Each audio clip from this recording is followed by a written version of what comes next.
Hello and welcome to Star City Park. Star City, Paragon City Paragon Games. City Games. Paragon City Games. We've got some legacy action. Paragon City Games coming your way.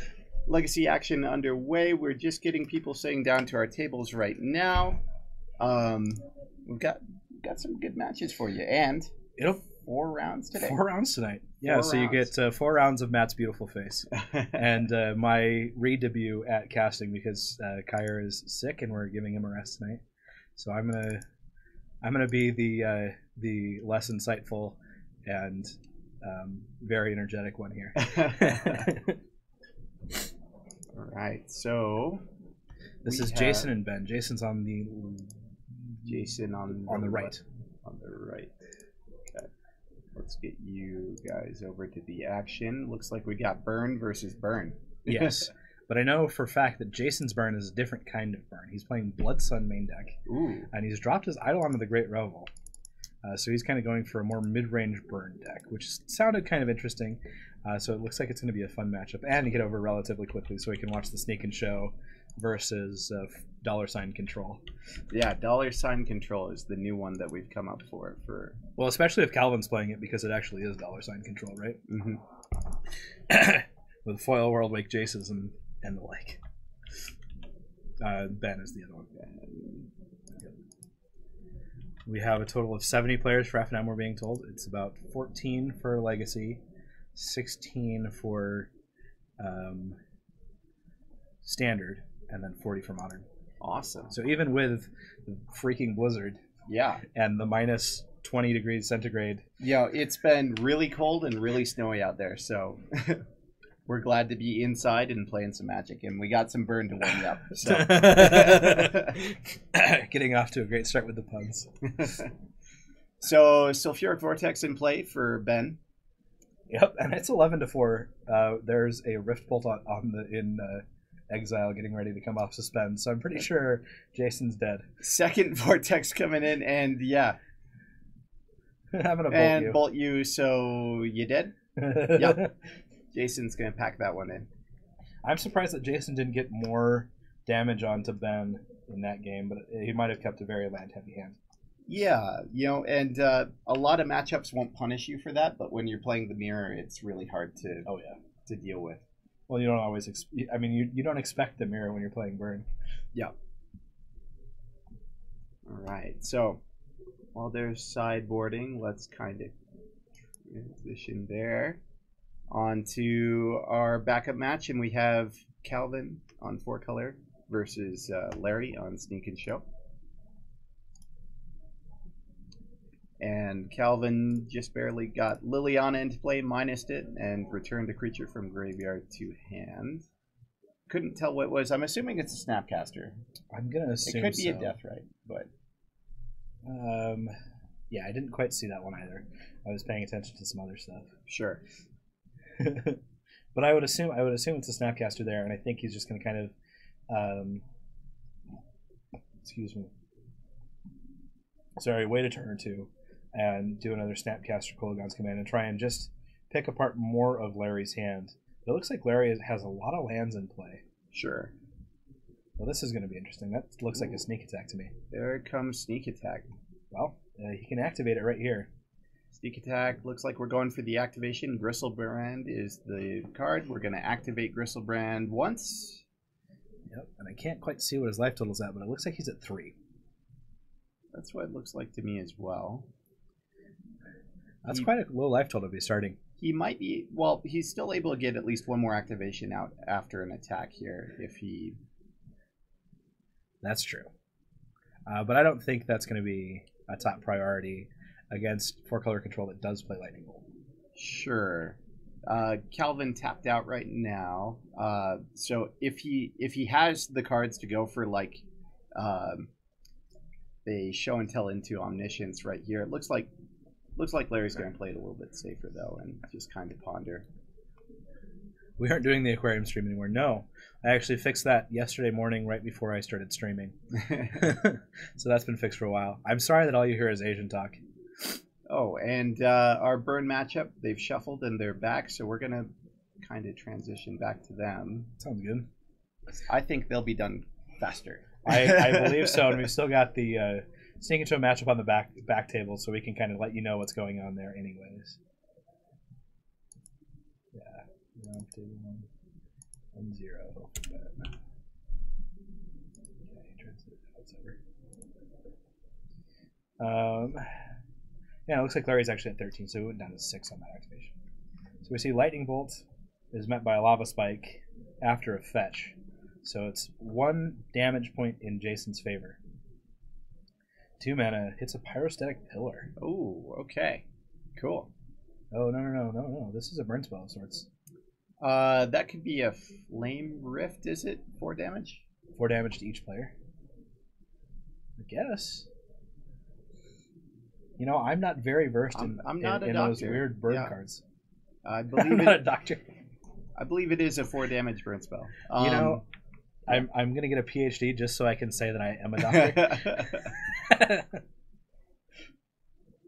There comes some more lava spikes. Ben able to get 2 of them down against Jason.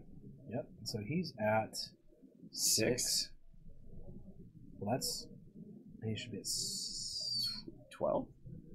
I don't understand. 11 to 12. I'm confused. We'll get there. There we go. Okay. He's like, no, I did lava spiky twice. Yeah. Yeah. Okay. Chain lightning. Chain lightning. You know, it's too bad Ben can't react there. Sure. Now a Pyrostatic Pillar. There comes Pillar. Okay. So I'm pretty sure that 2 lightning bolts just finishes it. And here's lightning bolt number 1. And lightning. No, that one's definitely not a lightning bolt. Number 2. Now, if Jason had a Fire Blast in hand right here, wouldn't that be epic? Yeah. And it doesn't look like he has it yet, but he's saying, "Well, I think they had the life totals wrong." Yep. And Jason was dead either way. There you go. So Ben takes a very quick 2-0. 2-0. We didn't even update our time for the rounds. Wow. Let's update that. Yeah, hold on one sec. 2028.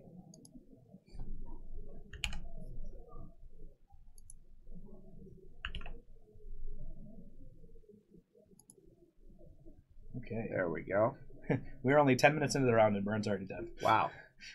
And on the backup match, they're still on game 1. Well, good job, Sneak and Show and four color for not finishing the game that fast. So 2 death rights in play for Calvin. It looks like that Liliana got taken care of, and by taking care of, he didn't mean like pampered and pedicures and stuff like that, like dead. Hitman, cement shoes, that whole thing. Death right activating, and this is where 4-color really kind of shines when they have a couple of death rights out and they can just start pinging away while keeping their resources open, dealing with whatever's coming your way. Yeah. And I mean, sneak attack in play is scary, but only to a point. Yeah. Larry still has to draw the cards, and he no longer has access to Bristlebrand activations. It looks like he is at 7 exactly. Yeah. And 2 death threats is a pretty quick clock. Ooh, here comes an Emrakul. Speaking of quick clocks. And Calvin doing kind of a brief check to see what's in his yard. So uniquely, he can put himself up to 16 and live 1 turn. Wow. So Calvin just scoops it up there. And so game 1 goes to Larry. No chill.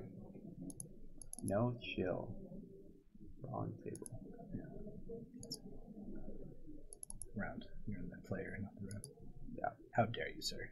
How dare I? Well, they're shuffling up. I'm going to run out really quick and see if, because we had a couple people showing up late, see if they can come and sit in on the backup table. Awesome. All right. So everybody's shuffling up, getting ready for the next round. Best shuffle cams on all of Twitch right here.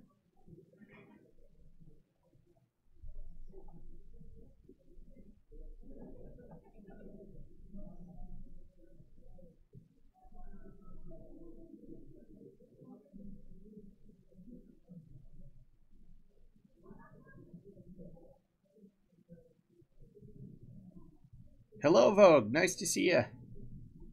Thanks for joining us today.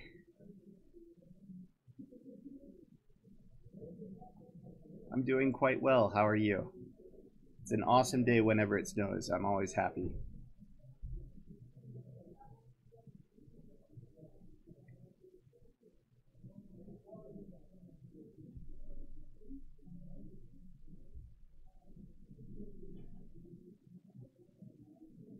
So while we're waiting for these guys to shuffle up, how's your guys' FNMs? If you've had them already, what are you playing? What do you want to be playing?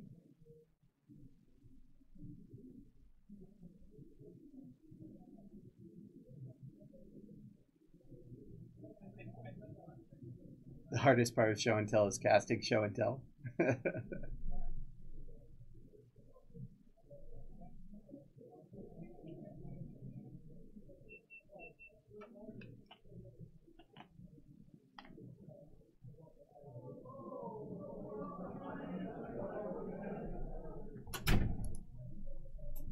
Okay, they haven't shown up yet, but we'll get people on the backup match once we do. Cool.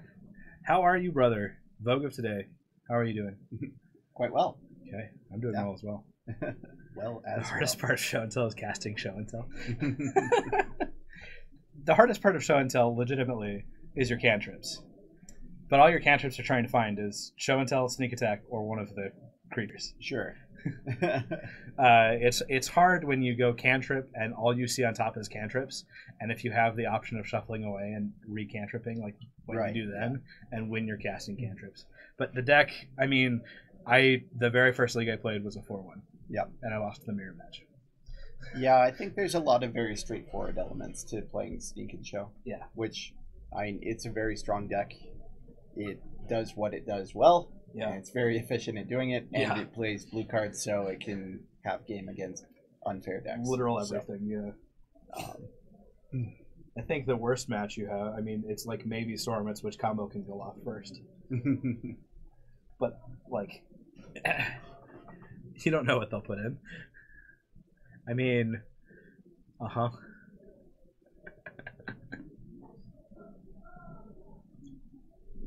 your opponent puts in anything that's not an Emrakul or a Gristlebrand, and you're like, okay. You're like, what? Sure. I thought we were playing the same thing. I thought we were playing Magic. My Magic is different than your Magic is. Magic the way it was meant to be. Have you noticed that all Reanimator targets and all Show and Tell targets and Natural Order targets are in the modern border? Yeah. This is definitely not how Magic was intended to be. All right, looks like we got some cuts underway. So opening hands being drawn, and we'll see. We'll see what we get. I mean, even the best Tinker targets, let's be honest, are in the modern frame.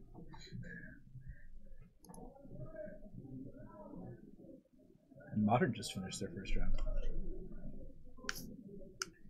Well, 7 cards. Nope. We Calvin's got going to 4. one 6. mulligan. I mean, he's going to 6 cards. 6 so far. This isn't Netrunner. Well, when Larry keeps his 7 and Calvin's going to 6, I feel like that's in favor of Larry. I mean, Calvin is on the draw with his Scry. Sure. And no, Calvin should be on the play. Oh, you're right. For some reason, I was thinking I'm backwards. Yeah, Calvin should be on the play unless something really weird is going on. Guys, I'm still on the other side of the world. We figured out teleportation. It's 1 a.m. in Taiwan right now. It is, I don't know literally 1 a.m. in Taiwan. I don't know how they do things in Taiwan, but The way they keep life is kind of interesting. do they? They'll take a d6 and count up, or 2d6, count up to 10, and then down from 10. Okay. So once you have to just know on which side of 10 you are, and then you'll know how much life they have left or how much life. Yes, it's kind of interesting. That's kind of cool. So Calvin with the Thoughtseize here. We see Flusterstorm, Ponder, 2 Lotus Petals, couple lands, and a an Omniscience. I can't tell. Yeah, it's an Omniscience up there. Omniscience, Ponder, Flusterstorm, 2 Lotus Petals, and 2 lands. And I mean, this has to be. I mean, he had it right. It was between those two cards. I think it has to be Ponder because the likelihood of Larry just top decking Show and Tell, sure, and going turn one Show and Tell, turn one Show and Tell into Omniscience is like super low. Yeah, and the way that Calvin wants this game to go, he wants Larry to kind of stumble around with a bunch of combo pieces that don't quite fit together, and the cantrip, that being the only cantrip in hand, really stops Larry from being able to search for those combo pieces. Exactly. And Larry's slow rolling this, so it doesn't look like he's found another combo piece. He may have a brainstorm, though, to kind of set up a better combination of cards here. Sure. This is probably a Hymn to Torque. Never mind. Well, it's definitely not a Hymn to Torque now. So down comes Snapcaster, and we're going to see Snapcaster Thoughtseize, and that's going to draw a quick Flusterstorm there. Yeah, I feel good about that. Yeah. I think that's a perfect card to Flusterstorm. One, you're going to keep the information that you have. Sure. And two, you're protecting this Omniscience for a future play. Yeah. And Calvin already knowing about the Flusterstorm, I don't think he's too... Ashen Rider. Too concerned. Is Ashen Rider not in the Modern Border? Ashen Rider... Isn't it in the Modern Border? I can always look it up.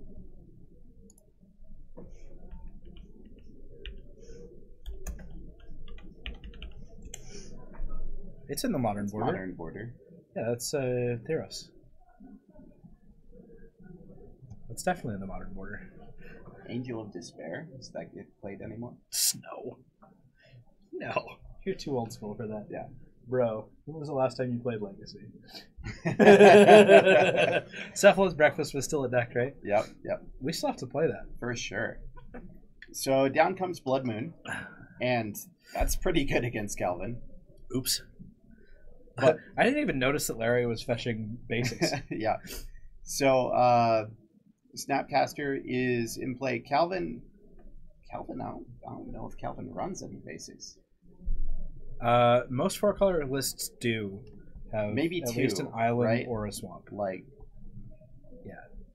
Certainly no more than two. Certainly no more than two.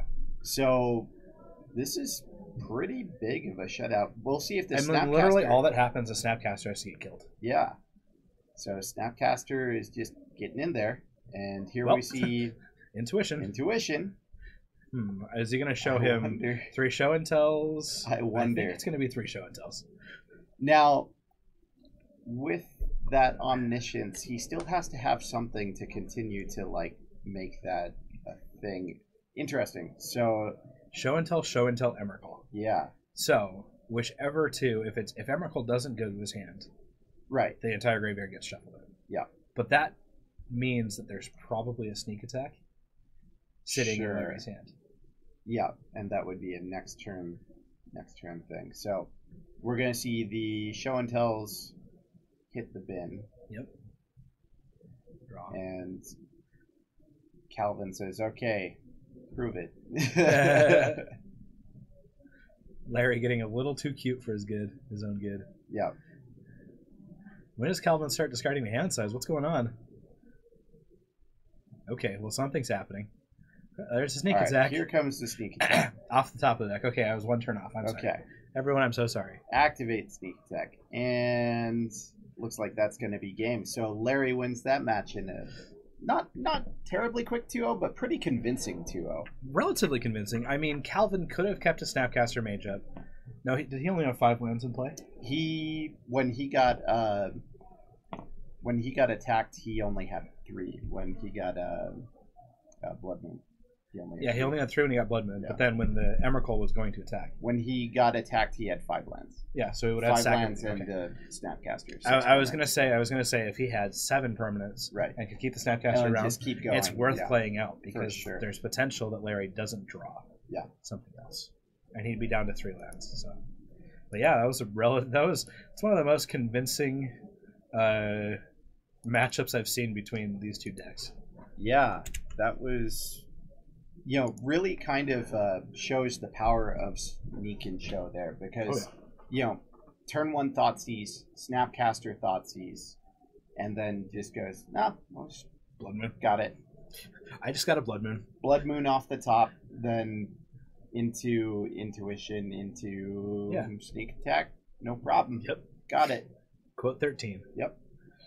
How's our backup match looking? Did we get anyone show up? I don't think we have anyone. Well, I guess it's us for 30 minutes. There, so we should probably just play a game of MTG while we wait. we can get in and jam Cephalid Breakfast in the practice room and just show it off for a minute. Yeah, sure. Okay. Let's load it up.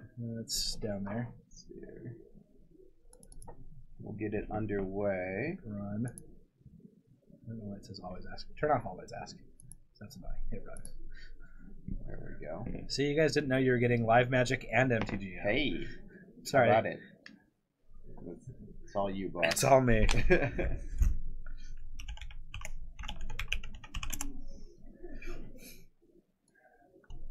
Okay, let's pull up the MTGO. All right.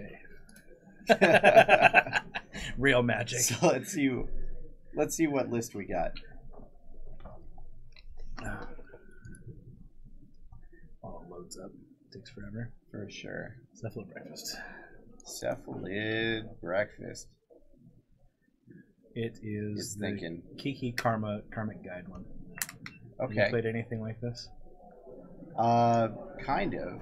We even have Misdirection in our deck. Hey. We've got 2 of them in our sideboard. We're gonna have trouble. Grand Abolisher. I know, this deck is weird. So, for those of you who don't know, the goal is to get out an Encore creature and a Cephalid Illusionist, and then target this Illusionist over and over and over and over and over and over and over and over and over and over until you flip your entire library, which allows you to get 3 Narcomoebas into the graveyard. You Dread Return back a it's probably Sky Hussar? I think no, it's Karmic Guide, Guide. excuse me. Yeah. Karmic Guide. It's been a while.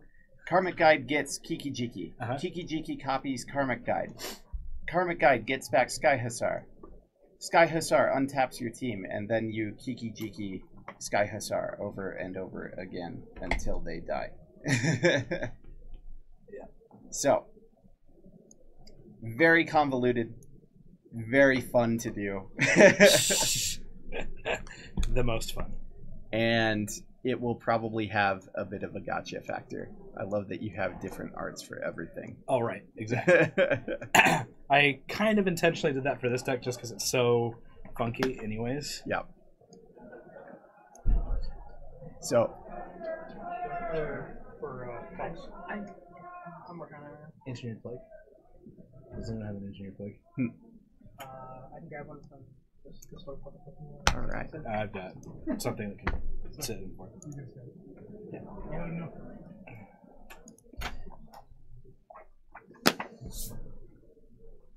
Okay, go. So, yeah, start us a legacy one. Cephalid Breakfast, Tournament Practice. We have 13 minutes left in the round. It was burn and show and tell. A burn versus burn matchup, and then show and tell versus Virgo. Food chain. The sideboard's kind of weird. Okay, cool. So, did you grab an engineered plague for him, or what? Does it need the engineered plague, right? Yeah. Well, the engineered explosives. If you want to find an engineered plague, it's fine. But the engineered explosives works in the deck. Okay. It's just as good. Yeah, I think we'd like to play first. Let's do it. Yeah. We've got cantrips. We've got counter spells. Keep. We can get there. Let's make it big. Okay. All right. Well, and we may actually have a match coming up here in a second. Yeah, I was thinking of leading on an Encore, but well, I mean that's fine. They won't know what's going on. Yeah, maybe they will. Maybe they've been playing Magic since 2000. The Legacy since what? 2004. Now you're dating me, right, Jorgensen? When was Cephalid Breakfast in vogue? Oh God, 2000. It stopped being good. Early to mid 2000s. Yeah, it was like 2009 or something. Yeah, like went out of the format. All right, Tundra. Yeah, so we have the days up. Yeah, I like it. Encore, go. Counter it. They're like, what is even going on?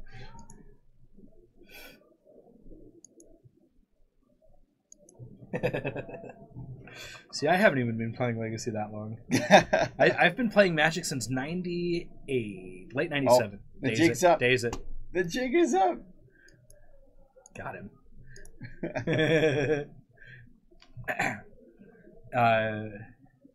But when Magic Online first came out, I had a subscription. Like 2002, I was playing Magic Online. Okay. So like I remember that Magic. It took me a lot longer to kind of get into Magic Online. I was gonna ponder here. I feel that's like a great play here. Don't. I think we just shuffle it. I think I just shuffle that. I don't need any of those. I'm looking for an illusionist or another. Let's get in for one. Piece. We're gonna win. Right, with 1/1 beatdowns. 20 attacks for one. That's how this deck wins. When this deck is anemic, it's really anemic. But yeah, it's true. Because we're trying so hard to flip a certain thing over, like we're seeing good cantrips and stuff, but could have been possible to keep that just with the extra brainstorm and then shuffle things away, but I don't know. I think we're probably fine. Pyro's fine. Yeah, I don't really care. I don't think we want to lose a brainstorm in this situation. Certainly not. To stop a pyro. Oh yeah. Yeah, that's fine. We've done more damage to our opponent, or our opponents done more damage to themselves than they've done to us. My 1/1 beatdown plan is not going to work anymore. Sad times. Well, we just got to find a stuff with illusions. That costs 2 or 3? 2. Okay, so we definitely can't play it next turn, but we can combo out the turn after. Okay. Well, at least we get a brainstorm that back. Yep. Don't play land yet. Yep. Let's start off with brainstorm here. Are you serious? Really? Okay. Kind of tempted to force back, to be honest. Me too. I just hope they don't have a daze. Although they would have let on daze, right? Maybe. What did they pitch to their force? They pitched a brainstorm. Okay. Well, let's get our brainstorm off. Give them their token first. Yeah. All right. Well, there's an illusionist. Well, the Narcomoeba is definitely going back. Narcomoeba goes back, and a island goes back. I'm fine with that. And then I'm gonna play the vial. Yeah. No reason not to. Being mana efficient here is just fine.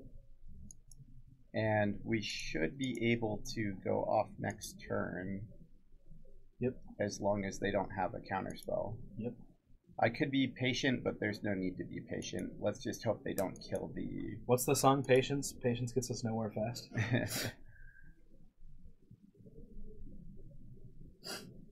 Thoughtseize, no! How dare you, sir? Rip. We had it all. Rip. I mean, we could have hid that on top of our library. Could have, but why do that? Yeah. Hand bolt? Man.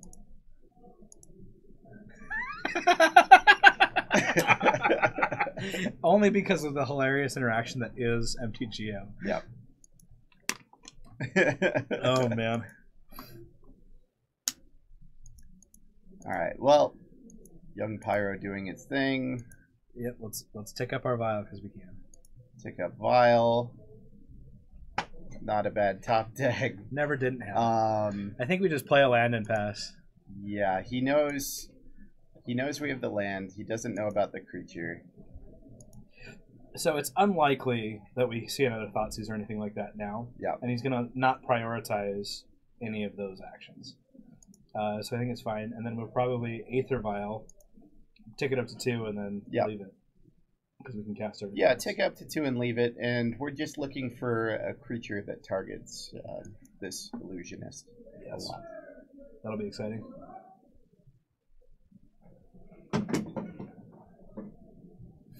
See how we're doing for... Yeah, check tables. Table 2. Yep, no one's here. It's just us. I'm the only one. I'm not the only one, but I'm a little lonely one. But really... Anyways. Alright. Should I crack? We still have brainstorms in our deck? Yeah, I don't think it... 2, 3, 4, 5, 6, 7. It's not gonna matter. We're dead next turn anyway. Yeah. Okay, up to 2. Yes. Yes. And we're dead. Hooray! Okay. Well, that works. All right. This deck is funny. I can see why it's not very common right now.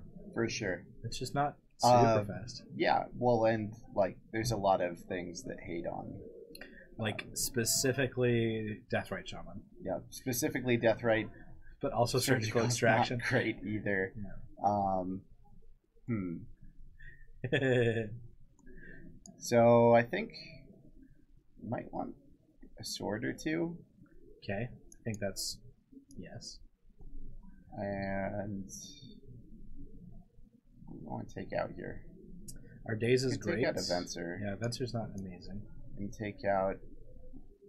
Not terribly thrilled with Abolisher, but it's. I suppose this is an answer to Deathrite. Deathrite Shaman. So there's a second one on the board, so I think if that's what we're keeping it in for, that's what we're doing. So we might want to cut Cabal Therapy, and then Force of Will. Yeah, I could see shaving on forces. And I don't mind therapy, but maybe cut one for a third. Swords. I like that. Something like that. The only other thing I can make an argument for is Council's Judgment versus like True Name Nemesis. Sure. I think the goal is to kind of go over the top with it, so okay. Not really worried about their 3-1. Okay. So let's try that. Sure. I'm bad at Magic, so. You want to hand me those halls really quick? You bet. Play first? Yeah. I thought you never. All right. Yeah. You got cantrips. Okay. It's got 2 brainstorms. Can't beat that bad. 2 brainstorms and 3 lands. Seems fine. Underground, so you go. I like it. I wonder if they kept their Force of Wills in. It's quite possible. And Dazes, that would be interesting. You know, it'd be fun is to see if they kept Stifle in. Yeah. You're like, stifle the trigger, you're like, K, activate it again. All right, so brainstorming. Yep, we're definitely putting 2 of these cards back. Oh no. If he counters, I'll be perfectly fine. I will as well. Yeah. Looks like, okay. Cool. We gotta play a land. Second main. Don't hit okay. Play a land. I'm gonna smack you in the face. You're scaring me.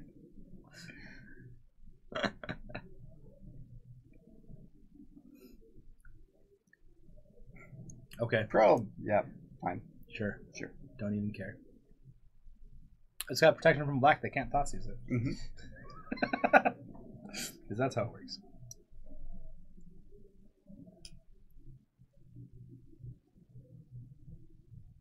Also, if they Thoughtseize a Karmic Guide, you're just like... Yep. You mean you're going to put that into my graveyard for me? Oh, that was easy. Oh, thought I had to do that. One of the weirdest games I ever had with this deck. My opponent was playing goblins. Okay. And back in the day when it was literally goblins versus this deck. Yeah. Okay. And I was playing this deck. Okay. My opponent went mull to 4 or 3, I can't remember, into Leyline of the Void. Okay. And didn't have a turn one play. And my hand was really bad, but I had Aether Vial. Okay. So I was able to get the Aether Vial up to 5 to get out Kiki Jiki. But in the meantime, my opponent was able to rip land into Lackey, into Siege Gang, and beat me down. That's insane. So are we playing the Grand Abolisher or the Nomad's Encore? I think I'm going to play an Abolisher here. Okay, so are we going So I'm going to get Tundra and... So you'll either... This one's blue-black. So yeah, I'm going to get Tundra Plains, I think. Okay, I'm okay with that.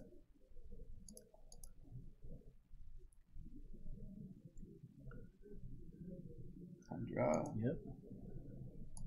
Grand Abolisher. Counter this. Abolished. Wow. Okay. Cool.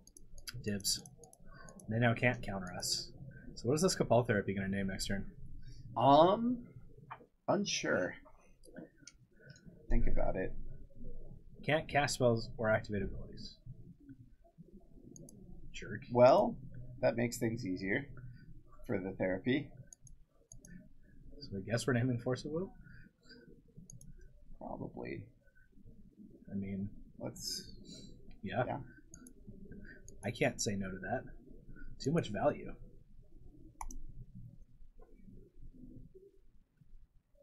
So I think next round we definitely request to not have sneak attack and burn.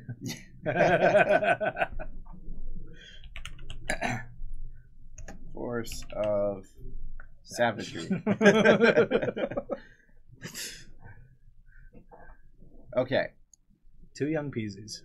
Surgical, Young Pyro, Edict, Bolt, Snapcaster. I kind of really just want to go Nomad's Encore, Cabal Therapy, Young Pyro. Yeah, Yeah. I could see that. The thing is, Surgical is going to be a real issue. Oh, if they take our Nomad's Encore? He does have Snapcaster to get back, though. So... Yeah, we don't want to take Surgical. Well, I mean, just even Dread Return becomes a liability, like getting things back. So... We're going to have to really engage with this hand. We are. So, I think just for time, yeah. Get rid of Young Pyro. I think that's fine. Yeah. I wonder if our opponent even knows what we're playing. I don't think it's going to matter. I mean, like, but do they really know? Is there... What the... I'm pretty sure you spelled young right. Is that... Moto, what are you doing? Type in Pyromancer. Oh, Yeah. there it is. What the... Maybe there's a space before it or something. Got him. Cool. I don't So he's have to done- click on them, right? Nope. Okay. Cool. Play land. Play a land, pass the turn. We can almost just cast a Karmic Guide at this point. Yeah. But Surgical in hand's going to be an issue. And Snapcaster for Surgical. Thoughtseize. Yeah, you got my swords, no problem. I think I'm fine trading 2 life for a Sword Splashers. Yeah. I mean, we're not winning on life, but... Ooh. What a days. draw! Look at us. Alright, I've got my Hardcast Force mana up. Oh, there you go. That's how we cook with fire, or with gasoline. Cooking with fire. I mean, yeah. Oh. Done. Hard cast days. Done. Every day of the week. They just gave up their second surgical extraction. That's great. So what do they have now? They got Diabolic, Surgical. I'm casting. Yes, please. Diabolic. 1/1 beat Lightning down. Bolts. And I'm done. Where's Superland Light? Why aren't we playing Wastelands? Why aren't we playing Wastelands? Jeez. We're back to basics? We could. Come on. Let's learn how to play real Magic. So I saw a really interesting bug kind of mid-range deck. Uh-huh. And the interesting thing was kind of some of their sideboard choices. One of their sideboard choices that I really kind of liked was Sabo's Web. You know what that Oh, I card love is? Sabo's Web. Yeah. It's the invasion rare, right? Yeah. But, Well- they can't activate non-mana land abilities. And you No. know card when it comes in. Lands with abilities that are not mana abilities don't untap. So it's like a back to basics for Any color. any color. Yeah, I picked up Sabo's Web. Yeah. I like Sabo's Web. Yeah. Card's I thought great. that was really cool. That's also old school legacy tech. Yeah. I know Nate Galea. You've met him? Yeah, I've met him. He's another one of the old school legacy guys Mm-hmm. that just is like blast from the past legacy tech and stuff, and just loves the card hooting mandrels. Like can't get enough of it. Oh yeah. He and Zach. Oh man, what's his name? Forked Bolt. How dare you, man. sir? Well, we're gonna take this one up. Ooh. I guess we're taking 4 it up to more 5. turns.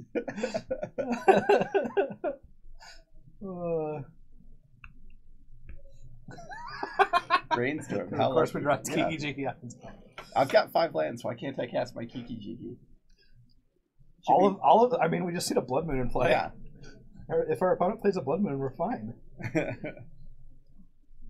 The one time you're playing against Red Prison, Mono Red Prison, they're like Blood Moon, and you're like, okay, Kiki Jiki. Oh, you know what deck I played against twice in the last 2 days? What? Mog Catcher. Mog Catcher. I'm not familiar with that deck. So it's a Goblins combo deck with the card Mog Catcher. Mog Catcher's a 4-mana human, 2 and 2 red. Pay 3 and tap it. Search for a goblin and put it into play. Yeah. Okay. And you play Kiki plus the goblin. Right.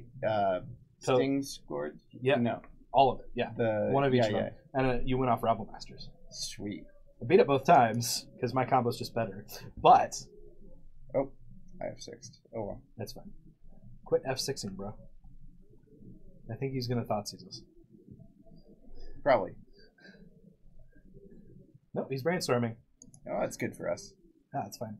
I mean, Kiki Jiki in our graveyard's technically better most of the time. Not but right now, we're almost about to Aether Violet. So. I mean, they have surgical, so this is actually better. You're right. You're right. And we pulled the Vents route, so we no longer have the secondary combo. Maximus, this deck is called Cephalid Breakfast. It's a pretty old school combo deck. It's not very good. That should be Alex Ely. Is it? I believe that's Maximus Prime. Yeah, this is Cephalid Breakfast. Back from whenever. Correct. I knew it. Why are we stopping on their main phase? I don't know, man. You added a stop to their main phase. Take it off. That's the way I roll. Oh, they're getting rid of our Narcomoebas. Nice. Bro. Nah. Surgical down. We're only 2 turns away. We'll get there. From Aether Violating this Kiki Jiki. It is really fun when it does go off. Oh, yeah. You're not wrong. I mean, it's like when Bomberman goes off. Let's be honest. That's really fun. Yeah. Bomberman's another deck that's really fun. And that one's a bit more competitive than this. But... I've actually played it in Legacy tournaments recently. The problem with Bomberman is you go to time a lot. Because you're just a prison deck. Like, you just play slow combo, and then you're like, haha, combo out. And they're like, okay. Therapy. Bro. Maybe you'll name Ponder. Probably should name Ponder. I mean, it's probably correct. Bro. Nah.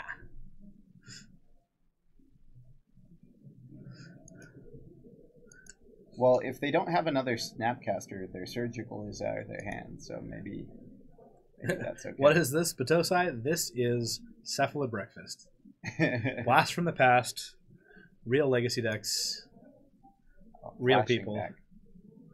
Why would you give up your Snapcaster mage for that? I don't know, man. They just gave up their clock to get rid of a Ponder. I mean, okay. I mean, they have 4 cards in hand. I mean, I can't judge. I'm not doing much. Yeah, so... Aether Vial is going to 5 either way. Yes. That's why it's going to 5. But let's just cast it. Play a land. Play around days. Yes. Yeah. You've never actually heard of, you've heard of it, but never actually checked out a list. Yes. Well, this is. So I'm 1 combo piece short of going off here. Yep. But we do get back the Kiki. Uh-huh. And then we get to copy Karmic Guide and get back Grand Abolisher. Yep. Unless they have a Force of Will. Well, that's a thing. I mean, we might. Oh no, we don't. We want to get Kiki first. You gotta get Kiki first. Yep. This looks like another Snapcaster for surgical. Potentially. But I think I'm okay with that. Yes. I mean, we're just gonna pay the Echo cost and swing in for 2, right? Maybe he's just casting surgical extraction now. Hard casting it. The real version was quite different. To be fair, I don't think this implementation of Seth was ever a real Legacy deck. No, this implementation was not. But what's the original implementation? God, I don't remember all the cards. It's gotta go back too long. You'd have to go back to take a look at a deck list from back then. Yeah.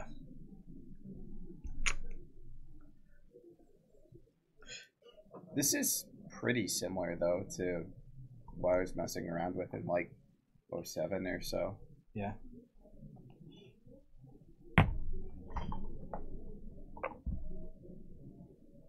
My Bomberman list is actually missing a lot of cards right now for Food Chain. All right. Well, I have 2/2 flyer in play with Echo. Value. I will remember to pay for my Echo cost. Value. I mean, you have to almost. They're at a lower life total than I am. Oh, Grim Lavamancer. That's gonna make things difficult. Yeah, it is. All right. Show me an Encore creature on the top of my library, please. Oh, to just protect it? Yeah. You say yes. Yes. Worldly Tutor, also all sorts of mediocre stuff. Worldly Tutor, yep. It's like I was playing Worldly Tutor. with the Ladmurray's Call. That's right, yeah. Bat colors. Call. Hey! Must be the money. Got there. Never didn't have it. It's the only non-foil Encore that we have in the deck, too. Uh-huh. It just knew. Is this like a Culligan's command? That would suck. Swing for 2. Get in. I mean, they can't Fatal Push it. They also can't Culligan's Command or Karmic Good. It's true. It's pro black. They can Lavamancer it, so we have to keep drawing cards to like redirect the Lavamancer damage too. We no longer know, or we now no longer have any combo in our deck. We could draw swords. We could. Swords would be good. And we say no. It doesn't matter. There's no more. We of course, sorry. Oh, we do. Let's change that to always no.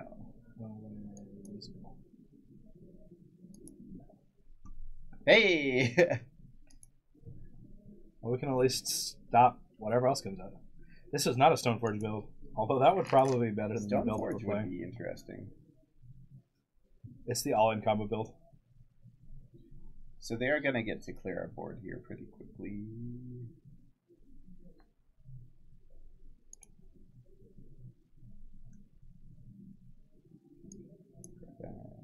The next damage from here. From here. Yeah. Cool. I should probably... Oh, no. That's... Next one damage that we built to Nomad's Encore. Yeah, is built to the other one. It's the other way. Yeah. Okay. We're just activating abilities. Death Ray. Counter. Just do it. Just do it.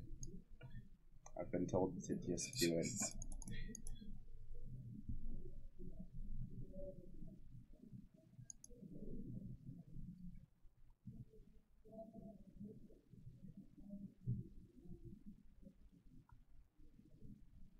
Grim coming in. You know what I should do in Ballista Food Chain? Play a one of Academy Runes. One of Academy Runes in Food Chain? Yep. Okay. Just get all the recursion. Alright. Illusionist. I don't think I'm going to cast that one right now. I agree. So we've reached time in the round in the tournament, and we should be getting next round pairings coming up here pretty soon. So when that happens, we'll stop playing here and we'll head back over. Yeah, we're not even playing for any marbles. We should always be playing for marbles. For marbles. All the marbles. All the marbles. Ponder. I like it. The Ponder's fun. It's just going to be 3 Encores. Redirect, bounce back and forth between them all for like 20 different... Which one dies? Nobody knows! Is that like a shell game? Like... You know what's a spectacular shell game? Netrunner. That is a spectacular shell game.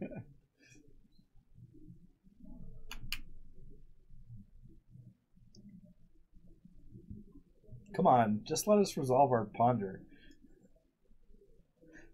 for Grixis players, they're one of the slowest Grixis players I've ever played against.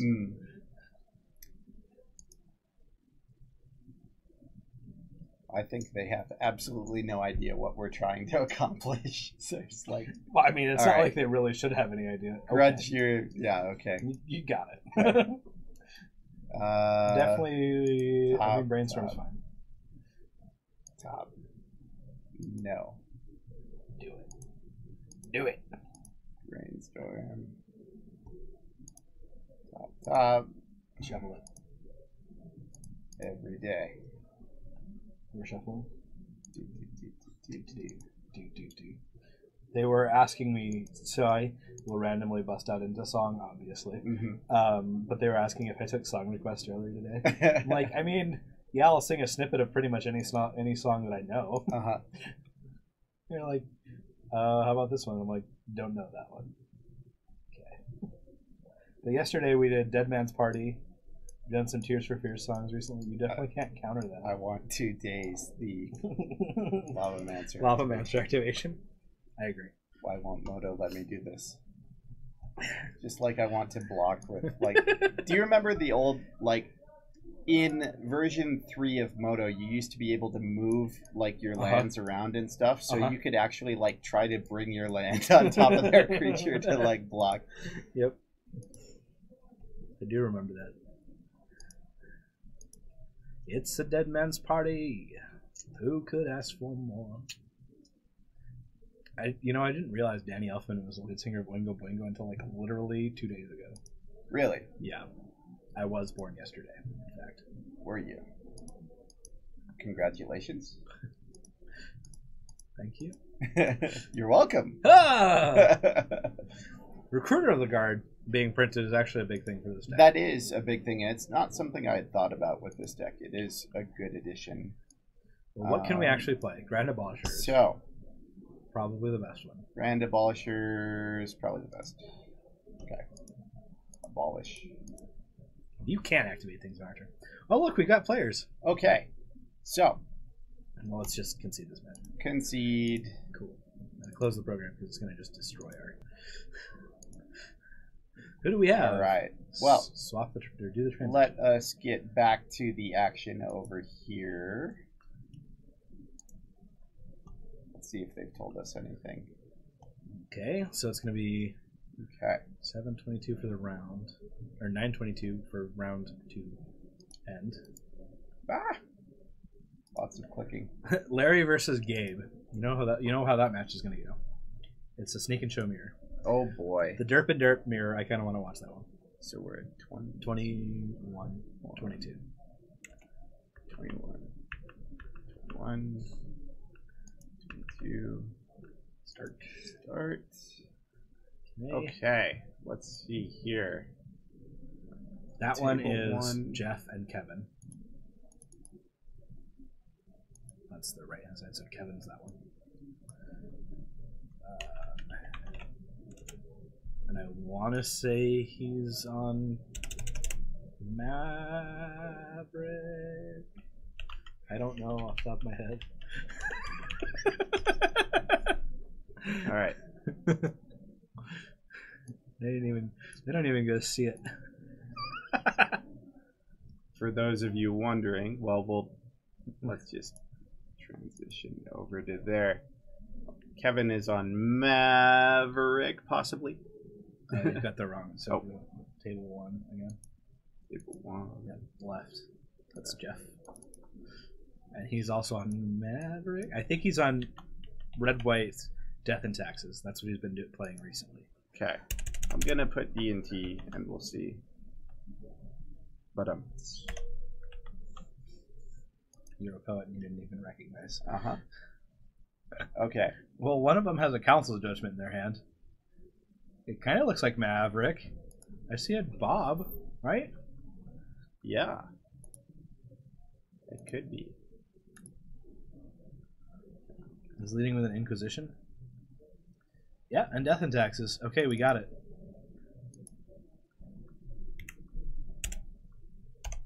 Sweet. Sweet. And then our backup table is our Sneak and Show Mirror.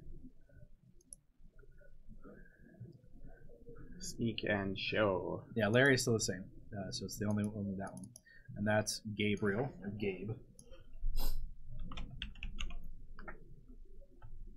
Sneak and show versus sneak and tell. Okay.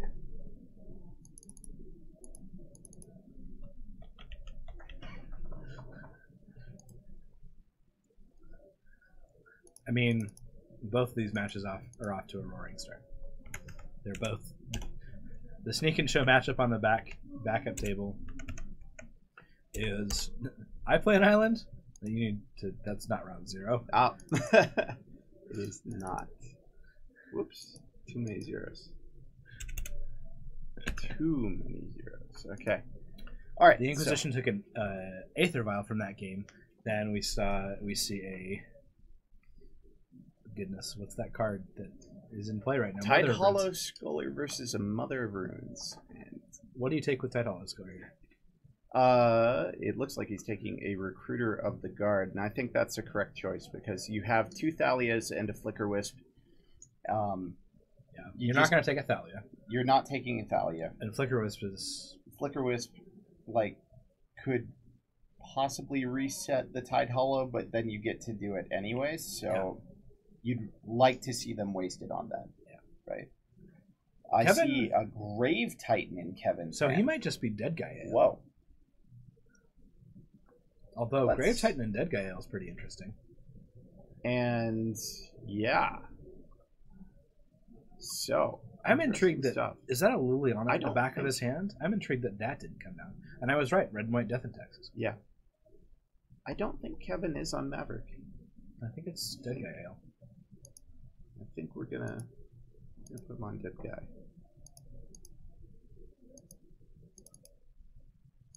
Maverick?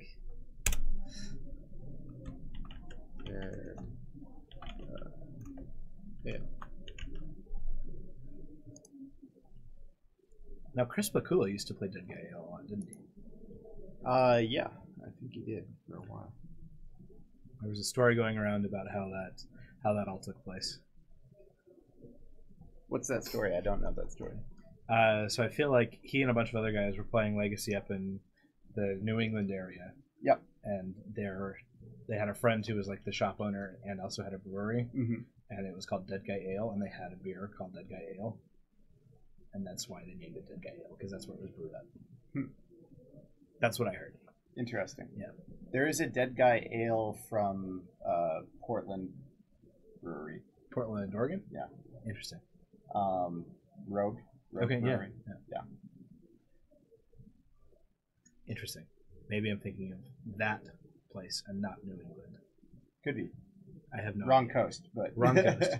I mean, there is a Portland, Maine. Yeah.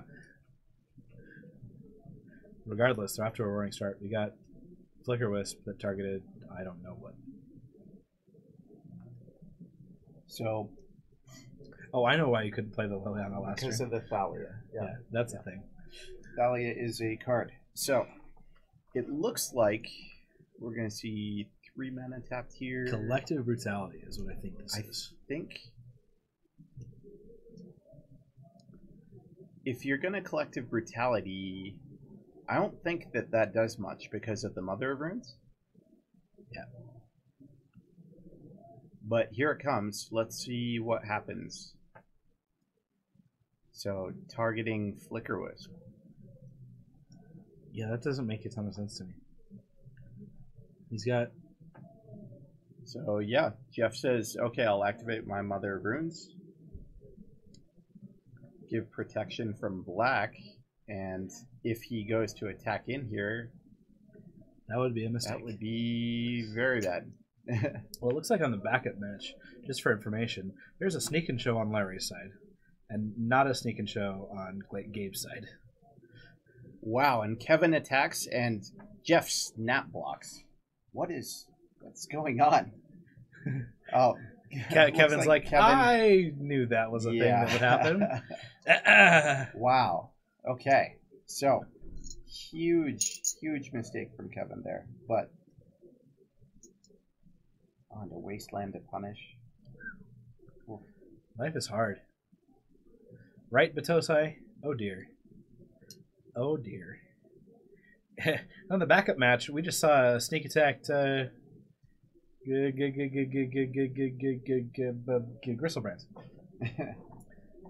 So that's the thing.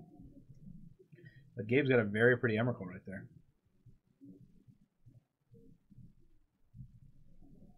So down comes Stoneforge Mystic for Jeff.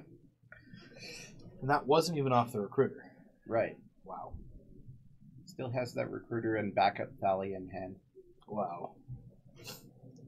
May the odds be ever in your favor. This feels like a Hunger Games. The mom decks are beating up on themselves. So I think Kevin's going to die a long time before that Grave Titan becomes relevant. Here we see a GT going I'm gonna say yeah. to hand for Jeff. Seems like that's going to happen. I mean, he's at 12 anyways. Yeah. So now, if you're Jeff, how do you like? What are you trying to play around at this point? I don't think there's anything, unless maybe Kevin has a main deck Toxic Deluge. Right, but that's not even castable at the moment with a Thali in play. That's true. Well, that Inquisition of Kozilek's pretty decent. Okay. That's the start. That's a start. Get rid of that GT. Yeah. Another land would allow Liliana to take care of a creature, but unfortunately Stoneforge at this point is pretty easy to give up. Oh yeah. And Jeff with more threats. It's off a the Flicker top. Wisp. Oof. Flicker Wisp my Stoneforge. I like those 3-for-1s. Ended my turn. Grab a Batter Skull. Grab the Or sword. that. I mean, it doesn't matter. What's Kevin at? He's at 6. He's dead next turn anyways. Yep. Unless he can stop 2 flyers right now. I mean, I don't think Fork Bolts exist. I think Larry won, though, on the backup match. I think so. All I know is that Gabe, like, untapped and then, like, passed the turn back, and now they're cleaning up. Yeah, and Jeff One his. takes that game Okay. pretty quickly. So both tables are shuffling, and we are now bringing you The best shuffle cams on all of Twitch. on all of Twitch. None better. No. We should Paragon. have you know the horn sound beep, beep, beep, beep, beep, shuffle cam every time there's a shuffle cam. I think that would get really annoying really quickly. Oh yeah, because we're just shuffling all the time. Legacy. So I guess this is a question. Which format shuffles the most? That's a good question. Like percentage of the time shuffling, not actual shuffles, because obviously most shuffles is modern. Yeah. It's just the most played format. Yeah.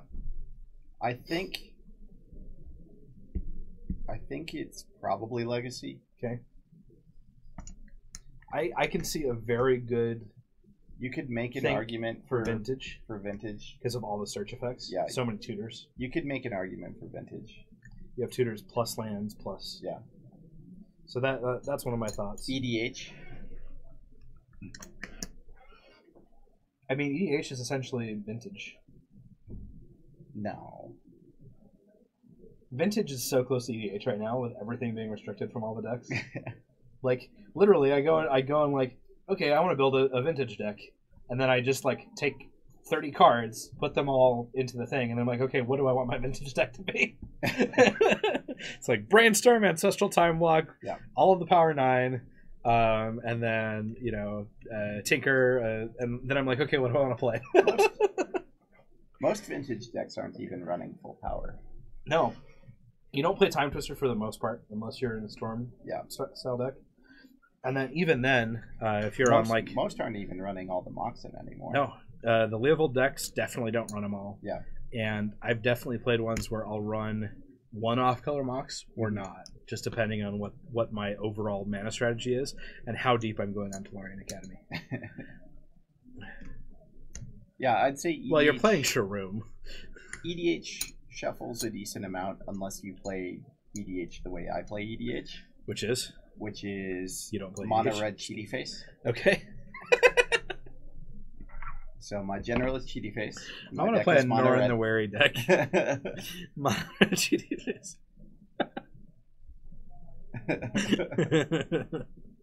We need to play EDH sometime. You know how long it's been since I played EDH? I still want to play EDH with mono red GDs.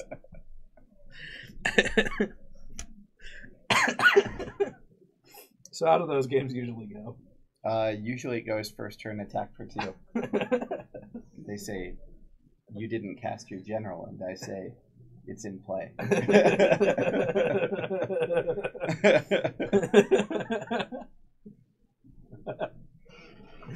All right. So it looks like the Sneak and Show players are getting ready a little bit quicker, so we're going to transition you over to there, and we'll look at these opening hands as they do. Let's see. Ancient Tomb, some sort of blue thing, some red cards. I know that Gabe's got cards in his hand. And Larry's just tilted just enough off the camera. I want to lean over and see it. I'm like, come on, Larry, I want to see it. Well, he's going to take a mulligan there anyways. So. See, little Runky is like, that's the correct way to play EDH. Yeah, absolutely. 100% the correct way to play EDH. Turn 1 attack for 2. Yep. Getting in. That command damage. That's just got to be annoying because you're like, board wipe, and you're like, Yeah, say, okay, and you move it to this side. And then next turn when they play a creature, you say, I'll block. It has flash. It's got indestructible. It's literally the best creature. Oh, man. Okay, and Larry goes to the bottom, and it looks like he did win his first game. Yeah. So Gabe leads off with a Soul Land in an Ancient Tomb. Larry leads off with just a blue Delta. Yep. And here comes a... I'm pretty sure they both boarded Show and Tell out of their decks. Yeah, that makes a lot of sense. I don't think Show and Tell is a very good matchup in the Show and Tell matchup. Or I don't think Show and Tell the card is very good in the Show and Tell matchup. What do you have? Oh, I've got an Omniscience. What do you have? I've got an Emrakul. Okay. That was fun. Omniscience wins every time. Certainly think it's good. We're gonna see Through the Breach versus Sneak Attack, and that's kind of gonna be where the game's gonna go. So a lot of counter magic. Okay. A lot of other sneakiness. So back to our feature match over here. That's fine. Joining Kevin and Jeff as they get underway. Kevin off to a start with a Stoneforge Mystic. That Stoneforge Mystic quickly ate a Swords to Plowshare, and we are all caught up on Jeff's turn 2. Yep. Wasteland on your white source, and I don't have a 1-mana card, so let's go back. Well, I see another black source that he just drew. Or is that a fetch land? That is a fetch land, so it's actually a white source. Why not both? Little did I know. Why not both? There we go. So, mana not an issue for Kevin as he drops... Wait a second. A GT. Someone went Show and Tell Gristlebrand. Show and Tell. Larry played Show and Tell into Gristlebrand. Gabe put a Emrakul into play. And Larry's like, okay. Draw 3 Lotus Petals, Show and Tell, Omniscience, Emrakul of my own. Hopefully. Looking. I mean, that's like the only way to win right now, right? That would be a good thing. Yeah, I feel like Gabe's going to win game 2. Could be, yeah. Anyways. After we talked about Show and Tell being a card that you don't want to see. I definitely don't think it's what you want to see in the mirror match. But I don't play Show and... Well, I mean, everyone plays Show and Tell, literally. You could give a first grader Show and Tell, and they could beat people with Show and Tell. Yeah. But they've tied it up on the backup table. This main table, they've kind of tied it up in board position, sort of, where Jeff has his own Stoneforge Mystic, and he got a Sword of Fireness. Yeah. What do you think Kevin's trying to do now? So, I think I haven't really gotten a good look at Kevin's hand here to see what he's doing. I think I see a Zealous Persecution. Here comes a Liliana. But also that guy. I think Kevin's goal is just to keep the board clear until he can gain enough advantage with GT to take over the game. Yeah. Jeff, on the other hand, is trying to get out from under that. So, Jeff looking for cards like Recruiter of the Guard. Yeah. Looking for cards like his red splash cards that are going to have a strong impact on the matchup. Direfleet Daredevil. Yeah. And potentially Blood Moon. Potentially Blood Moon. Or Magus of the Moon, I guess. I've seen Magus. I've seen Pia and Kieran Noir, yeah. And that would be a great card. That's a 3-for-1. This is a good card to see right here. Yeah. It's not indefatigable. Yeah. It's not unbeatable. For sure. But it is going to stop that Liliana for the time being, and it's going to make Kevin have to commit something else to deal with that. Yeah. So we do know he's got an answer in hand with that Zealous Persecution, but he'd prefer to get a little bit more value off of it. I agree. I think it's something where if you have a creature and can equip this Umezawa's Jitte, like, it just gives you so much value to this specific board position. But I could see him going with the Zealous Persecution to try and continue to create the value. But Sword Splashers should be sufficient. Sure. And I like that. I think playing Liliana, or upticking Liliana, getting rid of his own Liliana, is a sufficient play here. See a Containment Priest. Oh, that's interesting. Especially not having that second white source. Now, is he thinking of pitching a Containment Priest? I don't love... Okay, Zealous Persecution. Zealous Persecution looks to be the pitch. That's interesting. Versus a Flicker Wisp. Interesting. Huh.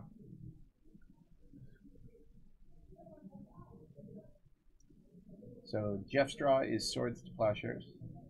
Yep, and here's another Phyrexian Revoker. Well, the first one was good enough to deal with a threat, and Kevin got rid of his second onboard in-hand answer with Zealous. He has an onboard answer in Jitte, but currently no creatures to back it up. We do know that Containment Priest is able to be cast and equipped. But Jeff has a Source of Pleasures. Correct. What's that card? That was a Toxic D. Toxic Deluge for 1. It looks like. And plus Liliana. Pitching discard Liliana and discard swords. Well, unbeknownst to Kevin, Jeff is kind of giving him... He's dumping all the cards I feel like Jeff needs to hold on to. I think Flicker Wisp would have been a great card to hold on to and play. I think Sword Splashers would have been a great card to hold on to and play. But I can see when you're playing against the pressure that is a Planeswalker, kind of getting frazzled and playing like this, especially when it seems like Kevin keeps drawing the answers. Yeah, here comes that Containment Priest. And we're going to see another uptick here. Yep, it looks like they're both almost out of cards. Hey, look, Lingering Souls. Flicker Wisp goes to the yard for Jeff. Lingering Souls is going to be quite the threat to deal with here. Oh, yeah. Especially when he can get 2 activations out of Umezawa's Jitte.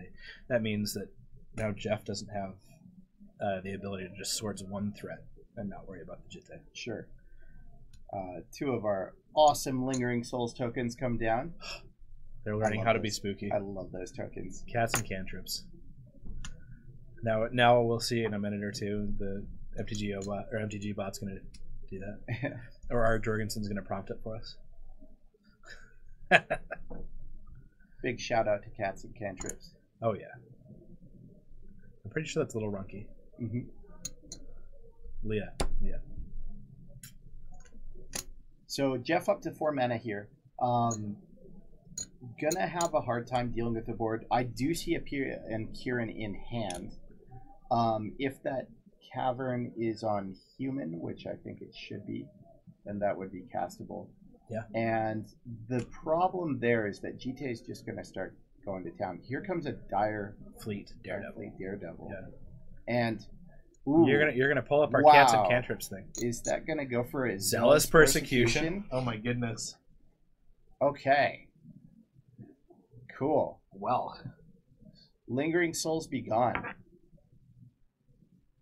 Wow. Lingering Souls be gone. Wow. I mean, it's not over for Kevin. Certainly not.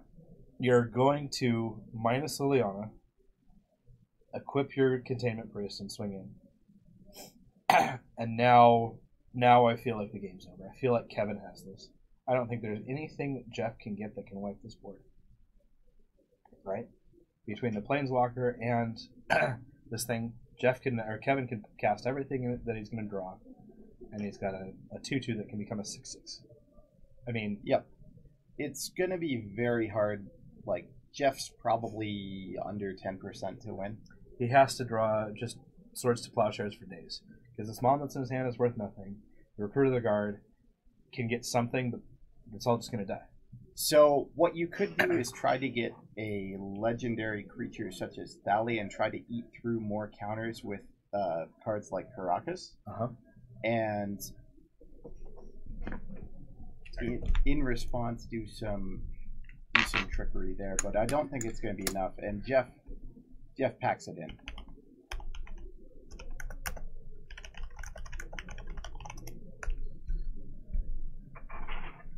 Okay, well, we've got kind of an interesting game on the backup table. Both of our matches have decided that they want to split their thing and go to game 3. Yeah. Why do these guys play with their lands in the wrong place? I know. I'm sorry. I feel like people have just kind of changed the ways that you stream and play Magic. And the only person that plays with their lands in the technical right place from the beginnings of Magic is Terry. That usually streams. I mean, you play lands in front sometimes.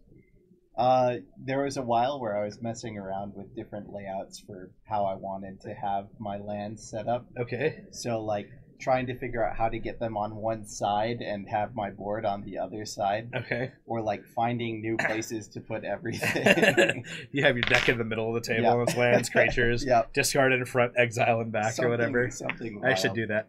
Lands in front or die. Yeah. You're right. See nudes. Just knows what's up. Well, so what happened is Larry had an intuition, goes Emrakul, Omniscience. Yep. And he gets an Emrakul. And then shuffles his graveyard back into his library. So Larry's like, I'm going to restart. Gabe's like, okay. This is the slowest Sneak and Show match I've probably ever seen. You know, it's really kind of... I think in a lot of ways this is a hard matchup to play around because you're trying to do very similar things to your opponent, but you're trying to make sure that they don't have the answer as well. Yep. So here we see a show and tell being pyroblasted. Yep. And Gabe's like, do I Force of Will this Pyroblast? And I mean, like, you almost want to, but then if Larry has a Spell Pierce, like, your Spell Pierce isn't good, because Larry also has an Ancient. Right? So it's like, just this, I don't know, this seems like a really real cat and mouse kind of little setup we've got. There's definitely a lot of, do you have it, and is this correct to counter? Like, if it's, like, you may have an answer to an Omniscience, but you might not have an answer to an Emrakul, or vice versa. Ooh. And Larry caught him out. Or is that a Flusterstorm? I thought that was an Omniscience that he showed. So, I think here came a Force back. Here comes an Emrakul coming in off of a sneak attack. Yeah. And that's going to take all of Larry's permanents. Yep. And there's the trigger from the Emrakul that you just said. Yeah, I feel like Gabe's got this one. Gabe still has to find... yeah, he's got one card in hand. Yeah. One more thing to close out the game. Larry does have to draw 3 lands and a threat. Or, I guess 2 lands and a threat. Because he has a show and tell and a Lotus Bundle. Sure. So, you're right. There's potential. There's potential. Very, very low. But I'm gonna, it's another 10% style thing. I think we can probably say that Gabe has that for sure. He'd have the advantage bar all the way on his side. Definitely. So we're gonna switch back again. Oh man, no. Over to our dead guy. He has the most handsome hands. So Xenudes is probably Terry.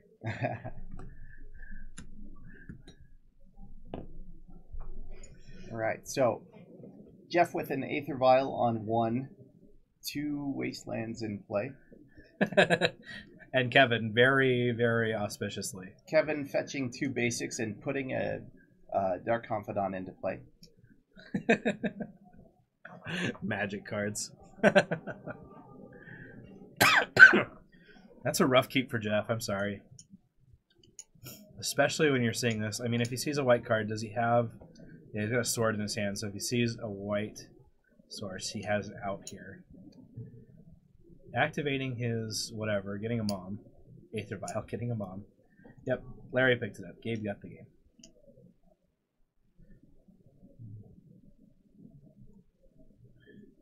I think that's a Plains. Show me Plains. Oh, that is not a Plains, but it is a Rashadan port, which will allow Jeff to interact with these basics. Yep. Here we see Black Source being tapped. Top card is an Inquisition. How dare he? Draws Liliana. Do we have another Black Source in Kevin's hand? Let's hope Kevin doesn't attack into the mom, because the mom does not summoning sick. Correct. That would be... And especially after the mom... The previous mom activation? Seriously. That was a little rough. That was a thing. But it's okay. He's probably got it.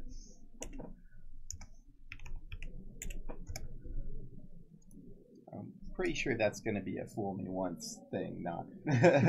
Fool me once. Shame on you. Fool me twice. Shame on me. Fool me 3 times. Well, you ain't going to fool me again. Hey, look. So third land, second Dark Confidant coming into play. I feel okay about that, because we know about the Sword Splashers in Jeff's hand. Yep. Vial... Stoneforge Mystic. Vial brings in a Stoneforge Mystic, and you have to assume going for GT here. I think GT is a strong one, because if you draw any land, you can play and equip, and then it gives you precedence in this matchup, especially when there's 2 2-1s on the board. Yeah. And those are the things that are going to draw Kevin out of this game. For sure. And, yeah, I'd happily trade a Mother of Runes for getting GTA active. Well, you're not going to worry about counters, so if it's not a white source that you draw here, you just play the GTA and then equip. Sure. I think you attach it to the Stoneforge Mystic anyways. Yeah, has to have drawn a land in order for that to happen. And Jeff, probably land light, given that he has all colorless lands in play. Attack for 1. Oh, you're not going to block with your 2-1s? Okay. So the good news here is for Jeff is that Wasteland is going to be able to actively get something. Yeah. Cutting Kevin off of second black and second white if he so chooses. I think that's what I would do here. GT enters play and will be able to be equipped next turn. 2 Bob activations coming in. First one reveals a land. Yep. Second one. That's a Thoughtseize. Draw for turn is another land. There we go. Can even be a basic land, because we know how much he loves those. I think this is definitely an okay time to get out a Liliana and start activating. Yep. Go 14. Sure. I hope he agrees with me, because I think Liliana minus here force Jeff to make an attack. Definitely. Then you can kind of come back. You can clear the board and then work your way up. Yeah. I would probably posit that Jeff is in command of this game, especially with the active Aether Vial. Getting free creatures every turn. I mean, like, as foretold, when you're playing Stasis is just amazing. Yeah. Free cards, and never have free cards been broken in the history of Magic. Not once. No. Nope. Ad nauseum's not like an entire deck built around a free card. So here we're going to see Aether Vial coming in response to Liliana being played. And yeah, that's going to be very powerful. We're going to name that Liliana. I'm going to name Liliana of the Waterfall. I think I'll name, dang it! I think I'll name that one. Oh, the one that I see in front of me? Yeah. Oh, I guess that's how it works. Before it activates, before it has a chance to do anything. That was a heads-up play of Jeff's as well. I really like that. Yeah. And now, you definitely can't attack with the Revoker. Well, no, but now you get to equip Jite onto your Stoneforge. Yep. You're able to attack in, leaving Mom up, so blocks are not really great. You get to eat both those Dark Confidants and be in a very commanding position. Yep. And White Source drawn by Jeff is huge off of that Caracas. Yep. Oh, so Jeff equips to Well, the he can still Revoker. correct it with... Yep, still able to protect. Just kind of an interesting thing. I would think it's a little bit better to equip to that Stoneforge. I agree. Maybe he just wants to get in for 2 damage. Wants to keep up that Caracas. Making it pro-black. Okay. Swing 2 at little damage. Sure. Trigger. Kill your bobs. Or maybe not. Trigger. I think you just have to kill the Dark Confidants here. There you go. Goodbye, Bob Maher. We knew you once. So, ways for Kevin to kind of come back into this game. The biggest way would be Toxic Deluge, in my mind. If he plays Deluge, is able to wipe away 3 creatures here, and we've got Jite without any counters on it. Jeff has to draw into another creature or violin another creature, and then hopefully Liliana is able to take a hit, and then you start to build back. Truly. I mean, I think the most important thing about what's going on this board is Jite, if not answered within the next turn or 2, just wrecks it. Because they're both weenie decks, essentially. Like, this is old school white weenie with 1 or 2 toughness. Yeah. And a Jite is like, haha, I was designed for this. Alright, here comes the Fatal Push. Seems fine. I'm going to plus Lily. I like discarding the Shambling Vents. And Kevin, I think, discards Thoughtseize. At 14 life, though, I think it would have been fine to keep Thoughtseize. I mean, we know he has Inquisition of Kozilek in his hand, and that hits most everything. Sure. Here we see a Vile activation in response. Oh, you have to get Batterskull here. Yeah. Batterskull. And he's going to lose his Swords to Plowshares. That's rough. So, if that Inquisition was a Thoughtseize, it kind of stops this play. Yeah. But hard to kind of go for that line, not knowing. Especially when you don't know that you have Board Presence. Okay. So, what do you think the play for Kevin is? What is he grabbing here? Kevin, I think, just wants a Batterskull. I mean, Batterskull versus a Mom on board doesn't do very much. Neither does Jite, which isn't going to be able to activate. It's also true. It's also true. He does go for Jite. Yeah, I don't think that much is going to be able to be done here on Kevin's side. I mean, maybe Kevin's thinking that I can cast the Jite and I can not worry about the land destruction and land manipulation that he's got on the other side of the board. Yeah, that's definitely possible. But I definitely think going for something else there is probably a better play. These ports are going to prove very problematic for Kevin, I think. I agree. And with Violet 3, there's always the threat of a Flicker Wisp now. And Can reset. Attack at 1, kill your Stoneforge Mystic. Mm-hmm. Now your Umezawa Jite has no threat. And I get to just put my Batterskull into play. Yeah. Seems good.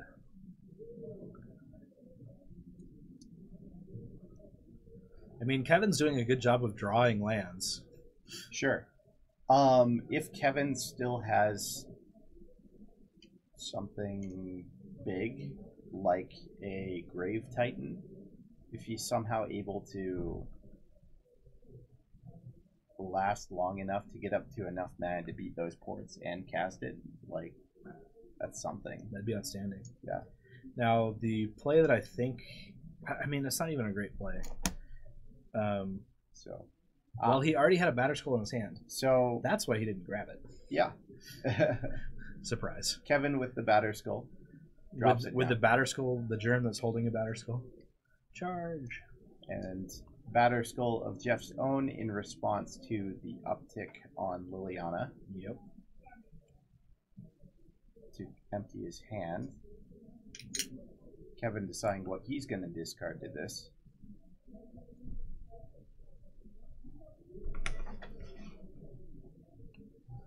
Discard Shambling Vent. Yeah. So it's just a Jitte and a Liliana in Kevin's hand. And just almost too much to deal with from Jeff's side of the board. Counter to souls, it's probably naming pirates. Wow. So, 5 mana, activate, equip Batter Skull onto Stoneforge. Yep. Attacking into Liliana. Yep. Kill that Liliana. Yep. Get 2 counters off of Jitte. They're resolving it in the perfect order. He gained a life from the lifelink, and then the trigger went on the stack, and then he gained his 2 counters. I think that's very aggressive. I agree. Now Kevin's gonna have the mana to be able to play Jitte, equip Jitte, Yes. kill Mother of Runes if he wants to. Yes. And then still make his. Oh yeah, that's the thing. Well, yeah, they're gonna block and he's gonna lose his germ token, but that Mother of Runes is getting off the board. Which, yeah, I guess it does open Kevin up for potentially a Liliana into a Swords to Plowshares play. Right. Yeah. That will just empty the board. Yep. And if Jeff doesn't draw anything, this Batter Skull on Kevin's side probably takes over the game. Sure.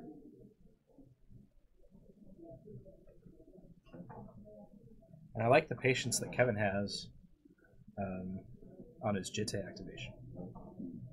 Although I think he shouldn't wait until next turn. He should go before the draw step. Yeah. Because if there's a Flicker Wisp, he needs to for sure. I think it first. Maybe they're discussing Jitte counters and what can be plussed and whatnot. Okay, no, they're discussing they're just making there was combat that just happened. Mm-hmm. Yeah, that makes sense. Making sure everybody has the correct amount of Jitte counters. How dare they? Everyone gained 2. Kevin's like, I've mistakes have been made.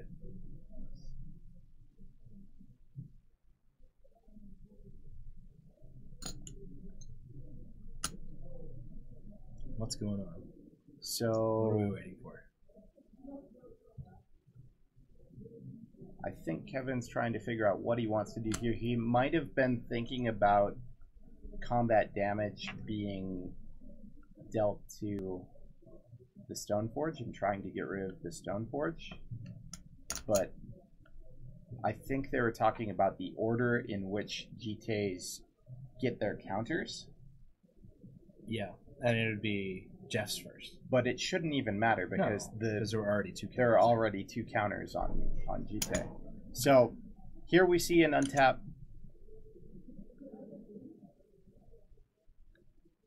White Source tap down. Okay, draw a card. It's going to be a Flicker Wisp. Well, I didn't see it. But it's definitely not a Flicker Wisp. Okay. But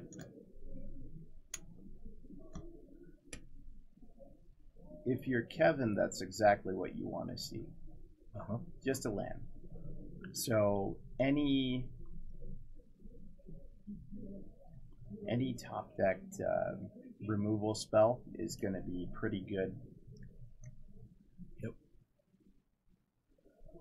That's a lot of damage coming in. Let's see. 5, 9, 10 damage total. And let's see if that gets up. Looks like 2 counters. So an extra 4 damage. Yeah, so it's 6 damage. Oh. Wait. 8 plus 5. 13, 14 damage total. Potentially. Gain 7. He's at 31.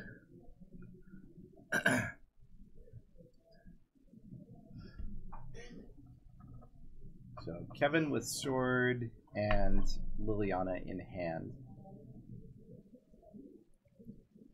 If Kevin draws a swords, here we're going to see an upkeep horde activation. Yeah, even if he draws a swords, he still has it. And it's not a swords. Inquisition is the draw. And I think that's going to be game for Jeff.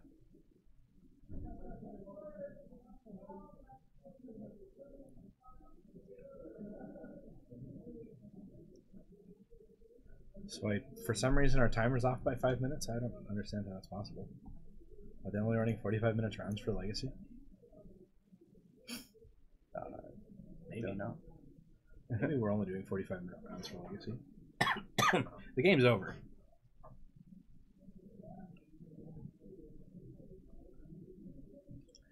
I mean, I guess we're going to play a Liliana and have one more attack step. Liliana is going to come in. I mean, Kevin couldn't even Toxic Deluge for enough. If he had a Damnation, maybe. Not enough life.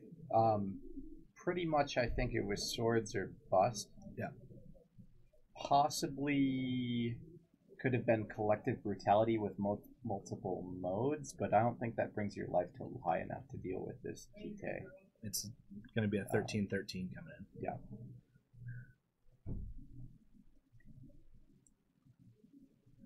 I'm going to tap down your last land.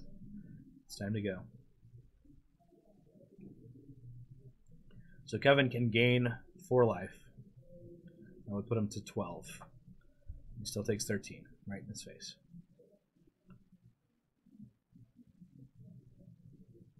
So all counters, and he says, "Yep, that's good enough." So Kevin loses that match, falls to Jeff and his red-white death and taxes 2-1. Wow, that's some interesting magic. That's actually one of the more fun Death and Taxes matches I've watched. Yeah. I've watched some very slow Death and Taxes matches. What a wild game, just kind of back and forth. Oh, yeah. It looked like at any point in time during the middle section that it could have gone either way. Oh, yeah. Like, yeah, well, Kevin fell behind. I mean, it was whoever was on the play kind of had the advantage. Sure. And the other player, like it was the black versus white chess paradox, right? Yeah. Where the other player always is in need to take advantage of the game. Sure. And Dead Gael sometimes falls behind in that respect because they have so many reactive cards. Right, yeah. Now, if you had Shardless Agent. But that's a different deck. Yeah, for sure. Mm-hmm. Yeah, really, really interesting stuff. And a kind of cool sneak and show matchup as well. I mean, they were both playing the shell game very much the whole time. Yeah. Trying to figure it out. And just kind of like, well, here's my show and tell. Do you counter this? Do I counter back? What do I put in? Who's got the better line? Who's got that one up on the opponent? And in the end, it was sneak attack being put into play versus an Emrakul. Oh, yeah. Sneak attack takes it. Yeah. So Sneak attack says, "Surprise! I've got an Emrakul." I mean, even if you drop a Gristlebrand, all you have to do is see another Emrakul on a Lotus Petal, and yeah, for sure, I agree. Sneak attack is greater than Emrakul, guys. You heard it here first. Sneak attack is better than Emrakul. Urza Saga's rares better than Rise of the Eldrazi Mythics. There you go. Well, guys, thank you for joining us today. Mm-hmm. We've got 2 more rounds of Legacy action coming. Yeah, Matt's feeling so tired. So, you know it. Oh, yeah. Long day of skiing and then long day of Legacy. Oh, yeah. I love it. Oh, yeah. I mean, I love it. Yeah. But I don't ski very often. So, 2 more rounds. You heard that right. 4 rounds today, not the usual 3. Yep, we've made some changes. So, I just got back from Taiwan, and it may come as a surprise some of the changes that are happening and will happen at Paragon, both in store, online, streaming, everything. But I came back and I was like, hey, we need to make some adjustments. Now it says people have been asking me for 4 rounds. Like, it's going to go later. We all know that. It's another round of magic. Of course. But to accompany that, I decided, let's up the price a little bit so that it makes sense for us to hold 4 rounds. But then let's also match it with very good price support. So now 2 and 2 goes even. You can roll it and play the next Friday or the next constructed tournament. All of our constructed tournaments going forward, barring that this is a total failure and everyone hates it, yeah, are going to be this $8, 4 rounds, go 2 and 2, and you made it. You win even. Awesome. So it'll be similar to MTGO, where 3 and 2, just better than average record. Yeah. And then if you end up going 4-0 in Legacy, or well, in any constructed tournament, hopefully in the future, you get to double your money. You've paid for 2 events. There you go. So, and that's, I think pretty decent. If we were on the MTGO model and could give away free treasure chests of digital cards, that'd be great. That would be spectacular. Ooh, Eric versus Gabe. This is going to be fun. Eric was just telling me today how he doesn't like that we've moved to 4 rounds. Specifically for the fact... Yeah, so Gabe's still there. Same spot. Yep, same spot. And then Eric's on the other side. Cool. Just today how bad he is at Magic, and he doesn't love paying more for tournaments because it encourages more people to grind harder. And I think we did a good thing by testing this in Legacy, because Legacy players are competitive but very sportsmanlike. And so for the most part, I don't think people were... Oh, he's playing Deathblade. Yeah. We can make treasure chests out of bulk trash. Yeah, we'll make treasure chests out of pauper decks. Yeah, that's for Deathblade.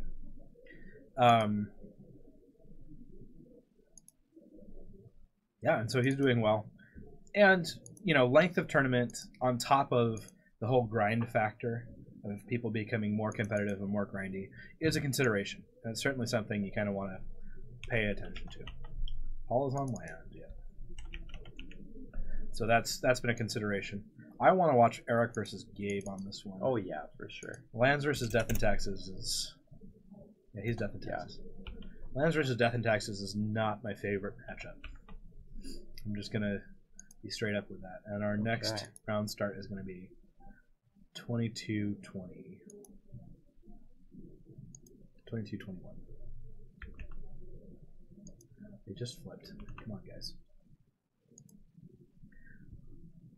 Why does it say 50 minutes? No, 22-11, sorry. And we're going to be finishing up right around 11 o'clock. Sweet. 3.5 hours. Awesome. We're good at this, guys. Okay, so on to the Magic. Yeah. Here we are, Esper Deathblade versus Sneak and Show, or Sneak and Tell. Sneak and whatever. It's derp and derp. Both of the cards are derpy cards. It does take skill, as we saw in the last matchup. But I think if you want to get into a Legacy format and you want to play one of the best decks without having to learn everything, Sneak and Show is just the way to go. You don't have to be incredibly well versed at every deck's interactions, like you do with Esper Deathblade, for instance. Yeah. Esper Deathblade is very much a slow incremental advantage deck that very much requires you know what your opponents are doing. Yeah. And you value cards correctly.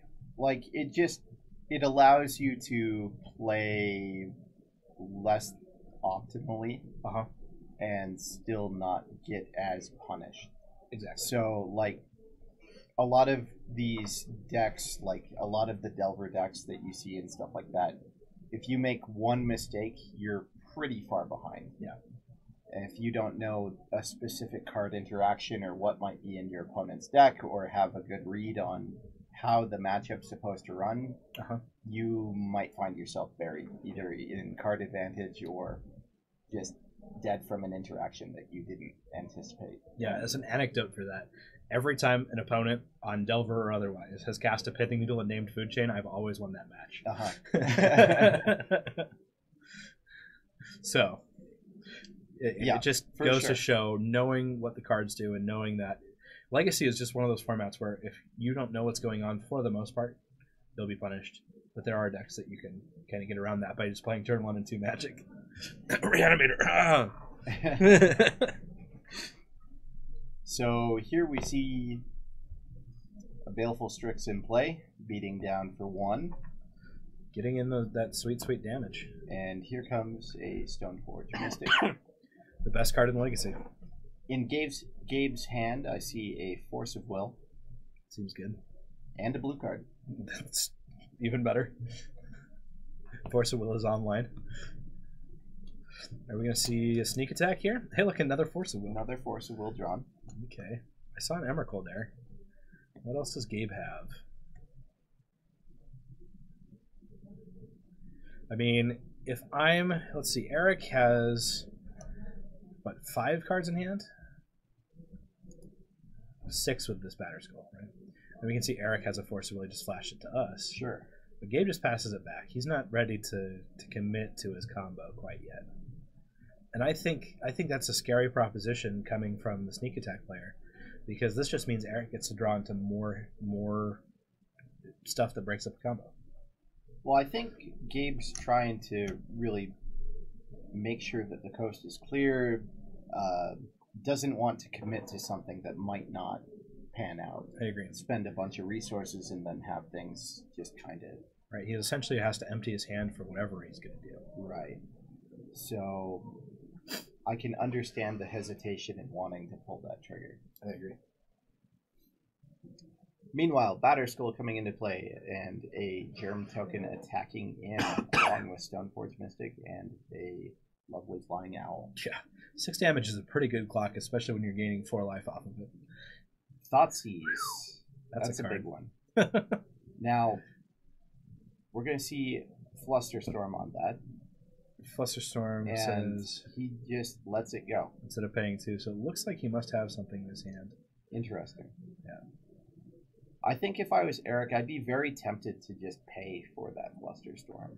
I think with the amount of lands that we're seeing out of it, like, that makes sense to me. Gabe has 1 more turn, so now it is time to go. Kind of now or never mode here. Yep. And his City of Traders didn't die when the island came into play. So we're gonna make sure that gets up. He just scooped up.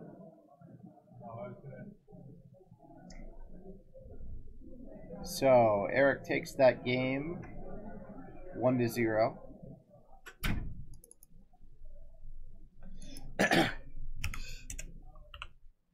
Shockingly, City of Traders does have other text on it. Shockingly, City of Traders does have other text on it. Now it's the backup match. All right. So, on our backup match, we have... We're at very much a place where lands and death and taxes gets to. a Thalia in play versus Thespian some lands. Stage. Yeah, Thespian Stage. Mox Diamond. Forest Plains. That's definitely not a Plains. Forest. What is that? Is that a port? I can't tell. It's under the stage. Maybe it's another stage. I just want to see what it is. I can't tell. There's no way I can tell. I don't know, man.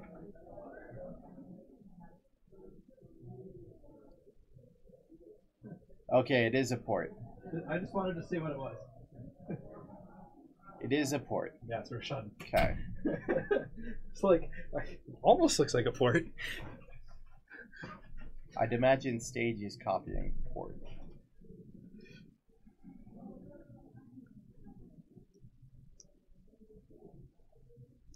Yep, so stage is copying port. Both lands are being tapped here. And Jeff kind of in a funny position being the person who's being taxed more than Paul is at this point. Yeah. He's just not able to play anything, is he? No, he's locked on lands at the moment. We do see more lands in hand for Jeff. I mean, you've got to start playing into it, right? The thing that D&T has is you've got Wastelands that allows you to kind of play a longer game. Yep, here comes Wasteland targeting Thespian Stage. That's copying port. Yep. No. Now we just need to draw a gamble. That's not a gamble, but it's an exploration and crop rotation. Okay. Those are both cards that you can have. Now, the card that Jeff, I think, is most scared of seeing, and the card that I think most players are most scared of seeing is Light from the Loam. Oh, yeah. Like, as soon as that gets going, it's just a matter of time before game over. Oh, yeah. Life from the Loam is just that is such a house. I play 3 surgical distractions in my food chain sideboard, and I think that's just barely enough. Yeah. If you're going to play against lands. Mm-hmm. Then again, I'm undefeated against every lands player except Paul, and I think I lost a game to Ray. Or no, one match to right because he had the God Hand. Oh, here comes Gamble. And I'd be shocked if that doesn't get a life emblem. I would be shocked as well. Let's see if it goes straight to the graveyard or stays in hand. Yeah. Let's see how much Jeff gets to know about all this. I'll be right back.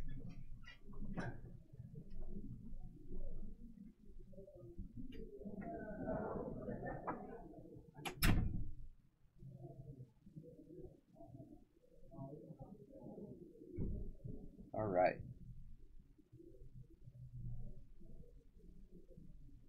And crop rotation is the hit off of that gamble.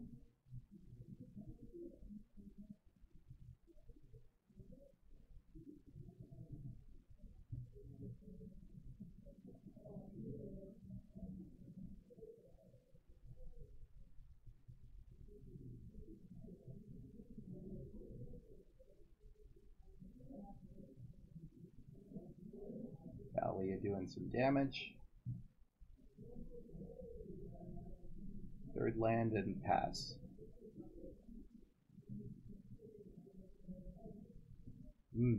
Okay, Jeff draws what looks to be Punishing Fire.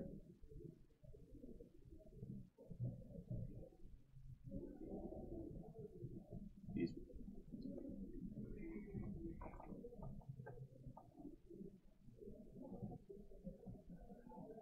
Thinking about his plays.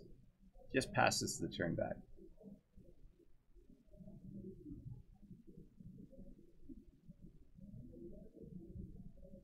Another wasteland, or excuse me, looks like a port is the draw for Jeff. In for 2 with Thalia. Paul takes it.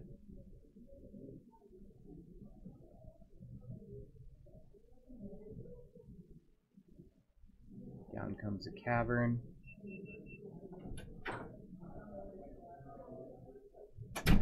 Jeff, 4 mana, plays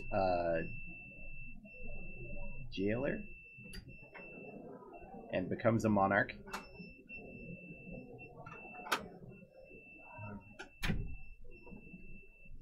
It's just gonna be. Jeff is now king in his castle. Is he king in his castle? Oh, there we go. He is a Monarch. Is he not? Do we not have the Monarch token out there? I swear we have a Monarch token. Whatever. I don't care. They've got their own. All right. In the meantime, we're going to leave this match to go back to our feature as we're getting underway here. We see a Brainstorm cast by Gabe, starting things off. Yeah. It's usually a pretty good start for Sneak and Show. Yeah. So I think the real trick here will be to see how well Gabe is able to play through the disruption that Eric presents. Correct. In the previous matches we saw with Sneak and Show, we saw Thoughtseize, Snapcaster Thoughtseize. Exactly. And it wasn't enough. Like, they just drew out of it, not a big deal, continue on, do my thing. Yep. But I don't know if that's always the case with this deck. I think it's very possible for it to stumble and very possible for you to kind of disrupt what they're doing. But that gets a lot harder the more cantrips that they see. Oh, yeah. So, Gabe here, second Volcanic Island, casting a Ponder. Timing's really important too with these. Trying to figure out when the best time is between these cantrips to Thoughtseize and take a look at the hand. Are they just gonna play a bunch more?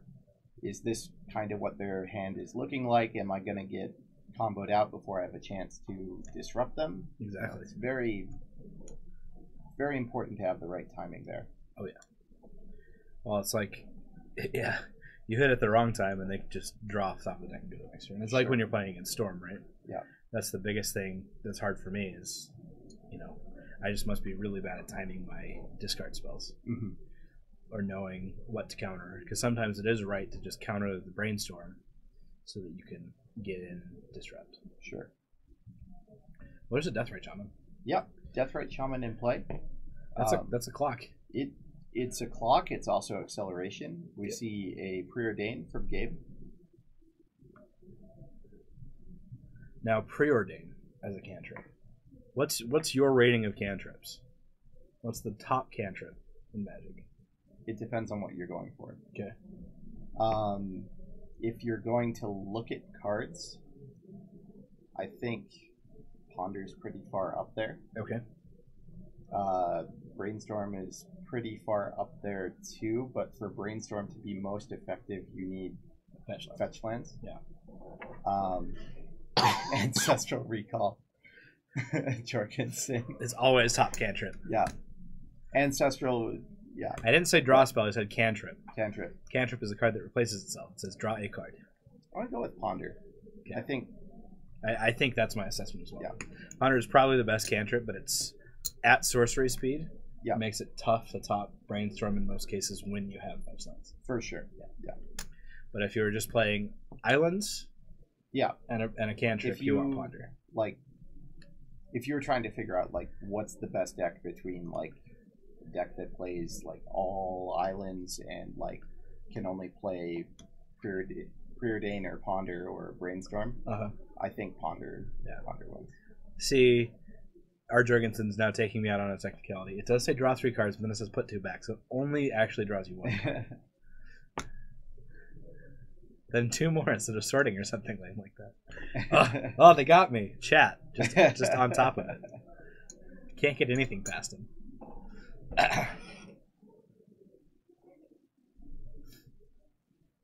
I'm so glad Ancestral's not like the wording on Ancestral is not draw a card, draw a card, draw a card. That would be. Can you imagine how annoying? That would be so annoying. Draw 3 cards. Trash cards. You might as well be answers. So your definitions are loose. You're right. Stop using Japanese logic, Brian. Okay. I don't even speak Japanese, but okay. So Jorgensen, by that logic, is what's the name of that card? Played in Modern. Bin 2 and draw 1. Thought Scour. Thought Scour. Is Thought Scour strictly equivalent to Ancestral? Because card advantage wise, you're up 2 cards, or you're up on your opponent by 2 cards. Yeah. Chat is always right. You know, I don't speak Japanese, but Matt does. So maybe the Japanese logic thing is him. So we see a Meddling Mage in exile. Yep, exile the force to try and counter the sneak attack. But he had the Pyroblast and untaps with the sneak attack. And again, like Meddling Mage is one of those narrow answer cards in this matchup where it's good when things are trying to, like when you're trying to figure out like what card are they trying to resolve. But it gets a lot worse the later the game goes because they're more likely to find alternate answers and alternate things to get around that sort of card. Yep. Blood Moon coming down on Gabe's side, and that's going to be a big one. You know, I mean, it looks like Eric's trying to decide what his response is here, and I think this is a Spell Pierce. No, he's floating a white mana. Could be a Disenchant, just straight up. Could be a Disenchant straight up. He's activating Sneak Attack. So I think that Blood Moon has definitely. Okay. Yep. Blood Moon's resolved. There's a white mana floating. White mana floating. Before we move to combat, still during the main phase, he is casting Swords to Plowshares. Gabe, you got to activate your Gristlebrand. So, yep. Here we're going to see an activation. Puts him to 4 or 5? 4, it looks like. 1, 2, 3, 4, 5, 6, 7. Gristlebrand, best cantrip. Fresh new. He just drew 7 cards. That gets exiled. He gains 7 life. Okay. Now you're still in your main phase. Lotus Petal. Yep. Do you have another Biggin. I think Gristlebrand is the best thing that you could have chosen to put down there. Sure. Especially into floating. Well, I mean... Wait. Emrakul. There's Blood Moon. They corrected themselves. Yeah, for sure. So here he's going to end his step. turn. Yeah, we're going to step. I'm glad that they picked that up because I didn't want to walk out there. For sure. Because technically, me walking out there is an advantage for the players on stream, which kind of messes with the tournament integrity. But because I'm the TO of this tournament, right? It's almost as if someone told someone to stop the match and get me and ask me to. Sure. Just by watching it over their shoulders. So. All right. So. It's just murky. Deathrite activating for a white. Oblivion Ring coming down. Ooh. And this is going to see Force Pitch Force, it looks like. Now, what would you have named the Oblivion Ring? Or what do you name if it resolves? I think, given the lands that are in the graveyard for Gabe, I probably would just try to get rid of that sneak attack. That poses the most immediate threat, and you're starting to get around sneak attack. So here we see Gristlebrand, and this is an end of turn. Yep.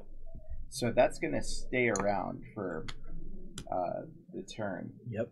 And we just saw him draw a Emrakul. So we're going to see an Emrakul come into play and finish this game off. And we're going to go to game 2. So there we go. Yep. Gabe takes that game, and we're all tied up, 1 apiece. Yep.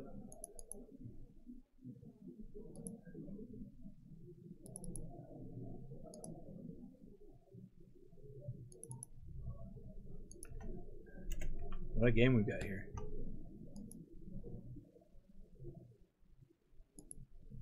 Okay. Meanwhile, back on our backup, we have Paul facing down a Rest in Peace. Well, that's a thing that you can definitely do. It looks like Paul lost that one. Yeah. Yep. Because now it's his turn 3. Looks like Paul lost that one. Yep. Well, Rest in Peace certainly slows him down, but it doesn't completely stop the combo. Jeff being up 1 is kind of interesting here. I think I'm more used to lands having game 1. Yeah.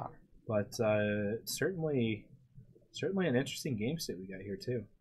1 gets a mom into play, and now this is a rough position for this whatever that card is called, this Tireless Tracker. I am forgetting card names left and right. So Paul is just 1 crop rotation or the like away from being able to Thespian stage out a 2020 Merit Lage, which is one way that Paul could kind of sneak back and take this game. Correct. Now, Jeff does have Wasteland in play. Sure. But that also stops him from playing some other things. And if he uses his turn at all to kind of hold open that Wasteland, if he holds up, Paul is able to port that Wasteland end of turn and then go off. Correct. So Wasteland might not be enough. Yeah. Well, Paul does have to get around to Wasteland and then a Swords to Plowshares. Sure. Swords does make that a little bit harder. Yeah. Especially with Jeff playing... they're off to the races. With Jeff playing the Rest in Peace, he doesn't have to play too much from his graveyard, so he's not as hurt by it as his opponent. Okay, well, Gabe and Eric very quick to shuffle and start up their next game, so we're right back at it. Gabe led with a Ponder, and here comes a Stoneforge on Eric's side.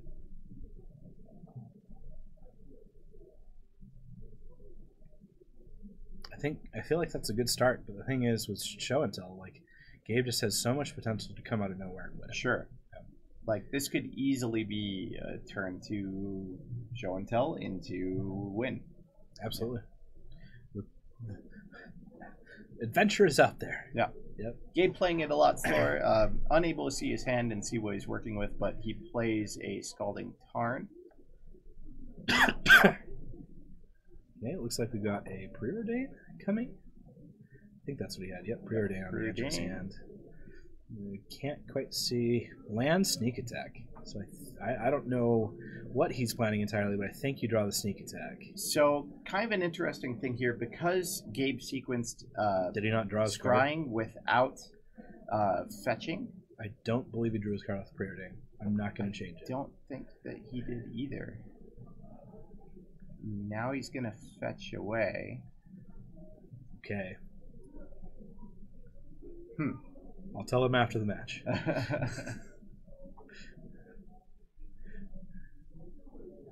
Basic Mountain. Okay. Preordain's slightly better than Scry 2. Yeah, Preordain's a little bit better than Scry 2. Normally it replaces itself. But that's okay.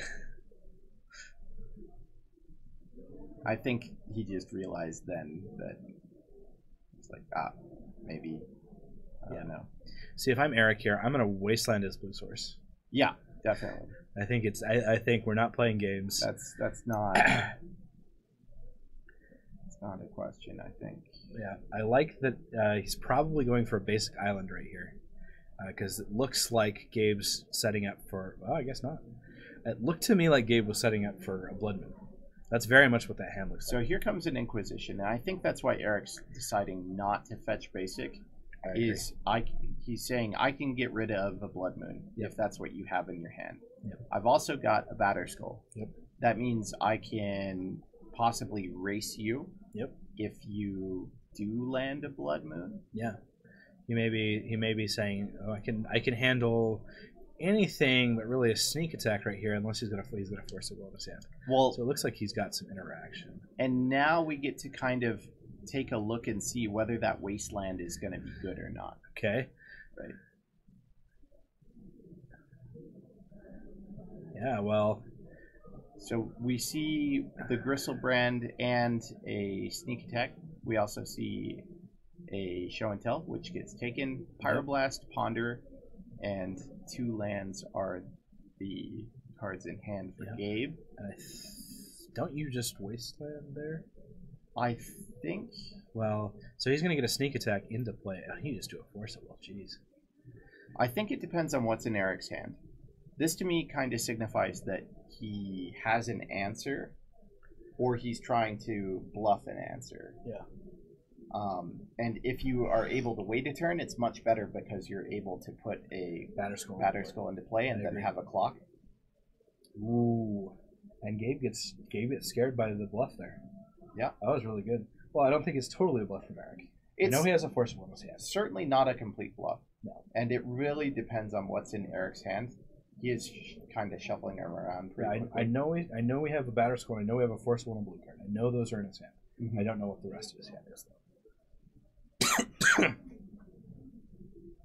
But Gabe was certainly showing off a pretty scary hand right there. Yep. That's not a hand you want to tread lightly around, certainly. Sure. It looks like he shuffled and found a second sneak attack. Not really what you want to see here. No. So island in play for Gabe. Yep. Pass his turn. End of turn. Batter skull coming down, and Eric's off to the races. I think if you're Eric, you got to be pretty happy about how this last turn played out.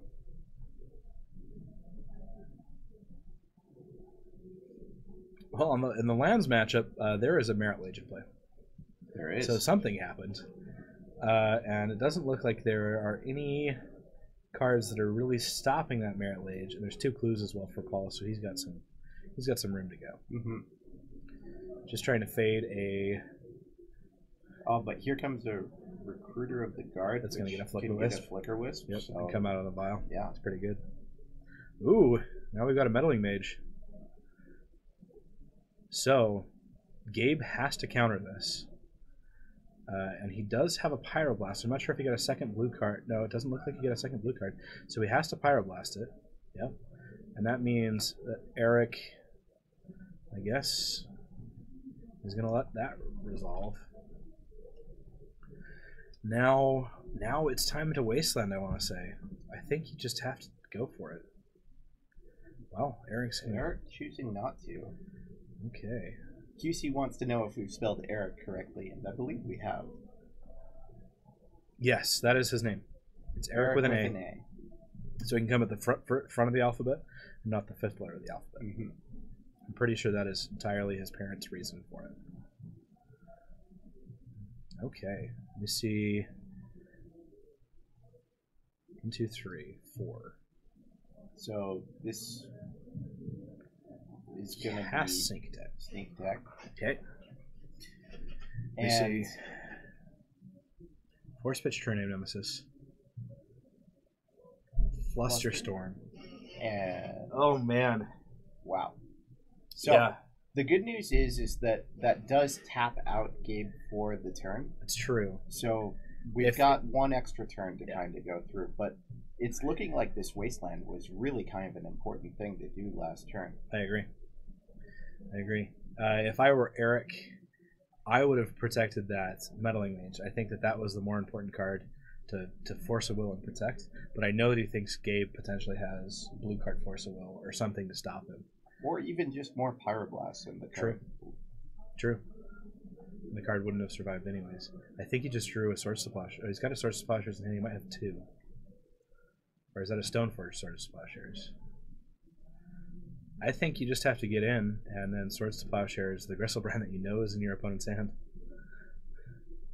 But that allows him to draw, and I mean, that's kind of your out, but it's not spectacular. Scale of 1 to 10, how dead is Kaya right now?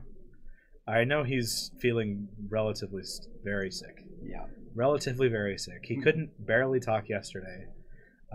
He might have come down with the flu that's been going around recently, and that's unfortunate. For sure. It's been a thing.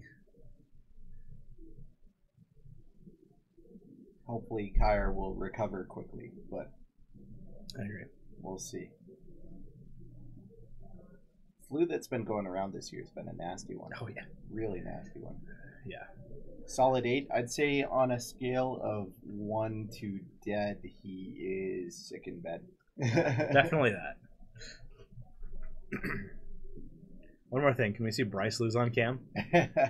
We were talking about that earlier. We were talking about that just for you, Captain, but we haven't had it yet. So we'll put Bryce on round 4 because we can. Maybe next round. Okay. So, Bristlebrand is in play. We're going to see a Force get rid of that Swords. Yeah, I'm feeling like this game is unfortunately just going to go down to a timing issue. Yeah, and so we're going to see a block happen here on that Germ token. Wow. And Eric has no second white mana here. We do see another sword stranded in hand. And this Gristlebrand disappears at the end of turn, correct? So Yeah. he's probably going to draw. I would draw 14 here. Oh, yeah. Go to 7. Just ensure that you have Emrakul plus something next turn so you can clear the board. If you have the life to spare, might as well do it. Looks like he's drawing 7. I mean, you definitely draw in 2 sets of 2 intervals.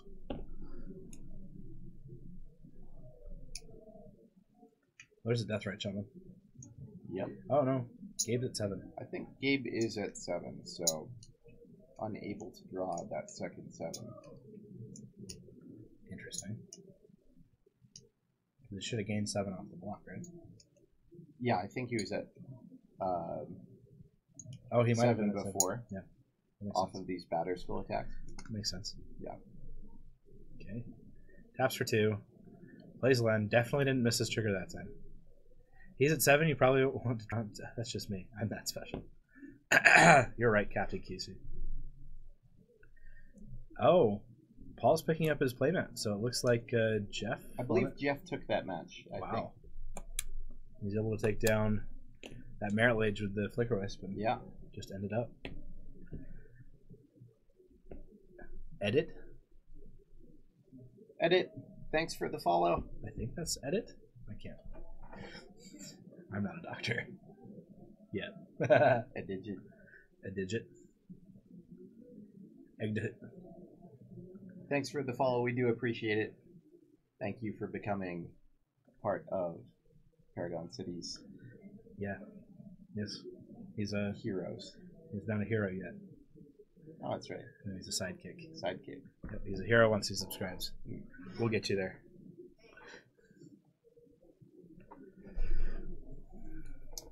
So, Blood Moon being cast here.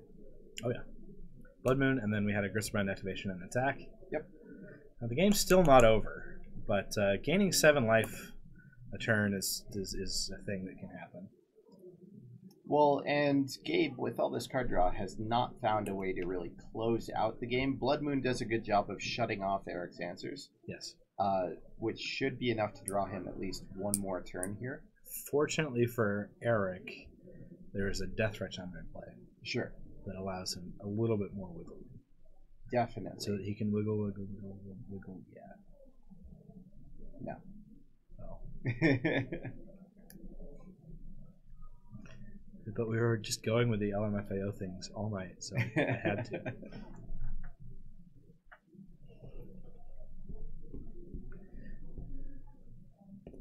Attack for 1. Oh no, he's definitely eating a land out of a graveyard. Okay. I do love when people just activate their Birds of Paradise, saying, I'll block. Seems good. Okay, what does Gabe have in this? So here comes a Force. Force pitching a... Pitching Force, I believe. No, Show and Tell. Show and Tell. Yep.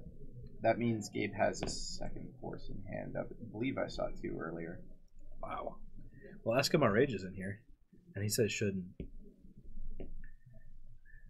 Shouldn't he be back down to 7 after drawing 7? I mean, yeah. But he was just at 19, and now he's down to 12. I don't know. The world is a vampire, guys.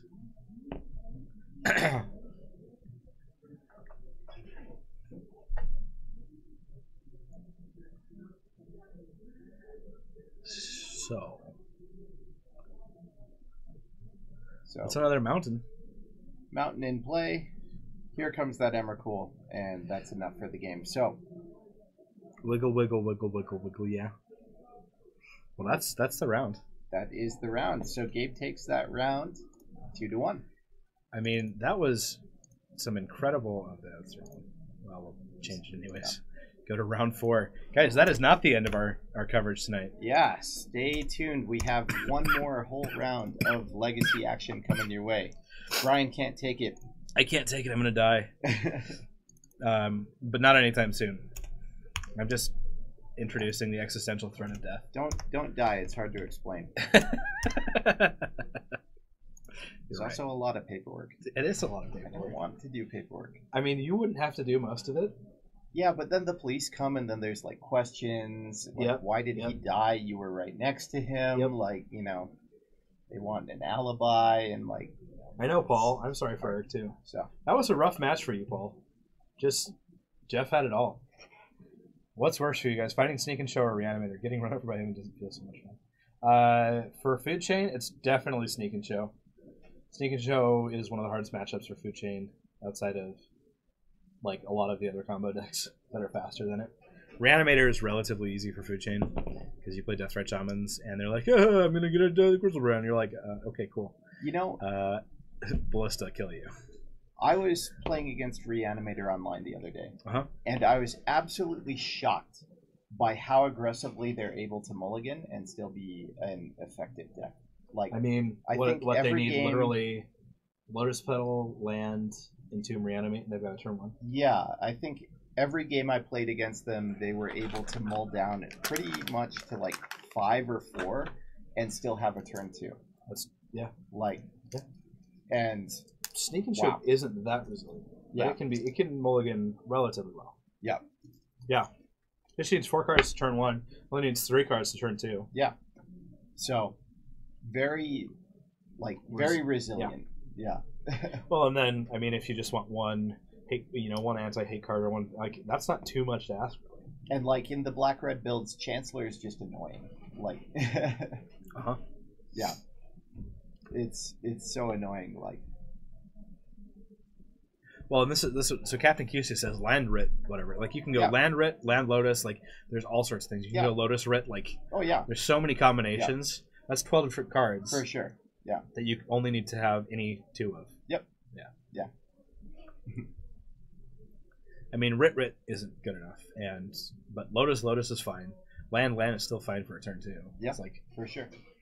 You don't even need land for the turn 2. Reanimator. Oh yeah. So you tell me, what was your so? I was just going to say what the top decks in Legacy are right now. Oh, okay. What are the top decks in Legacy? I mean, only what we know from online. PCG Goldfish, Grixis Delver, 4-color control, Miracles. Yep. Why? Sounds about right. All of those decks are able to do pretty powerful things. Grixis Delver, as opposed to other Delver decks, I think the big thing that pushes it over the top is Young Pyromancer. Yeah. Well, it's the Young Pyromancer interaction with Cabal Therapy. Yeah. Young Pyromancer allows you to get extra value off of those Cabal Therapies and makes it a lot more grindy. It's also able to deal with things a little bit more effectively out of the board. You get access to strong red cards like Pyroblast. You're a 3-color deck, so you're able to play Engineered Explosives, things of that nature. Yep. And red for things like Culligan's Command is another card that just makes it really hard to fight through. Yeah. Well, and you have the backup of Gurmag Anglers and Trinity Nemesis. Right, yeah. You're playing Delver, so you have a very good, you have an aggressive start that you can have. I mean, it's a hard deck to deal with. Yeah. 4-color control, kind of a similar idea, but a lot more on the grindy side of things as opposed to the aggro side. Yeah. 4-color control, really trying to make the game go a little bit longer, get those Deathrite activations, get value out of a Planeswalker or 2, that sort of a thing, and just attrition. And Miracle's kind of a similar thing, like very grindy, attrition-y. We've seen a lot of Josh Snow playing various builds of Miracles, always trying out different win conditions. And I really like the Nahiri Emrakul style. Yeah, the Nahiri. Like, Nahiri, I was absolutely shocked the first time I saw him play it at how many times the different modes of that card were useful. Oh, yeah. Not just +2 into ult, but, dealing with Azcanta, dealing with Blood Moons, dealing with back to basics, that sort of a thing. Like, I mean, it even hits Food Chain. Not that that's an interaction we see a lot, but like sometimes the Food Chain player just says, "Oh, he's tapped out. I can get this Food Chain down." Sure. Lands the Food Chain, and here he comes down the next turn, and you're just like, "Well, that was fun." Look at your parfait list. I will. Okay. I think you just sent it to us.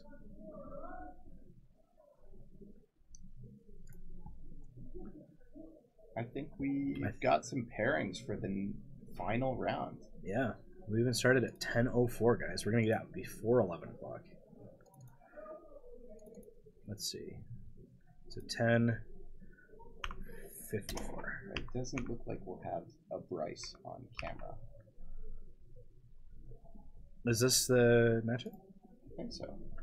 Okay, Gabe's in the same place, and now we've got Jeff here. So we've got the same 4 people from last round, just flipped in the pairings. So Paul is versus Eric. Paul on lands, Eric on Esper Deathblade. Yep. Or Stoneblade, or whatever you want to call it. And then Jeff on Death and Taxes versus Gabe on Stinking Show. Deathblade. Yeah, Captain. I've been so impressed with Nahiri. Like, killing Azcanta, killing Counterbalance in the mirror. Like, killing a bunch of different things. Oh, yeah. I mean... Killing a tapped creature. Oh, yeah. You're like... well, and it's exile, too. So you can get rid of Merit Legions or whatever. If you can get yourself up above 20 life. Yeah. They get their Merit Lege out. They're like, oh, I got this. And you're like, Nahiri, kill your... or exile your Merit Lege. And they're like... Yeah, that's a card that you can have. Yeah, she can Helm of Obedience and win on the spot. For sure. Also, that I've always been waiting for something a little bit spicier to be played than an Emrakul off of it. Like that Helm of Obedience is interesting. Yeah, Yeah, I mean, because you're playing Rest in Peace and everything main, you've also got Energy Field. Yeah, you could do that. Which is, yeah. That's the weird deck list that's been running around recently. Yeah. So, but anyways, Death and Taxes versus Sneak and Tell is a classic matchup of New Legacy. Yeah. New Legacy is anything after 2008. Okay. I guess. I don't know. I'm making a random cutoff. But from what I've heard recently, Death and Taxes used to be an incredible matchup. This used to be an incredible matchup for him. And now Sneak and Tell is just favored. It's like almost a 90-10. A 90-10? Yeah. Because Sneak and Tell is playing Kozilek's Return. Okay. Which Mother Verns can't protect you from. They've just got a ton of sweepers. Yeah. And they have enough ways to deal with your Caracas and whatnot, all the little pieces, that he's just going to hit a big, just, 2 or 3 big creatures run you out of stuff, and then hit the last one and win it. Mm-hmm. So that's what I've seen. So I think the biggest thing about this Death and Taxes build is a lot of the time you're trying to use the red to sort of punish these greedy mana bases. Oh, yeah. But Sneak and Show really is built in a way that it's a Blood Moon deck itself. So it's also preying on these decks that have greedy mana bases. Yeah. So it's not going to be nearly as effective, even though that's only a small element of the Death and Taxes deck. It means that it's not as efficient as it could be. Oh, yeah. You're basically playing like 3 mana 2/2s. Yeah. Yeah.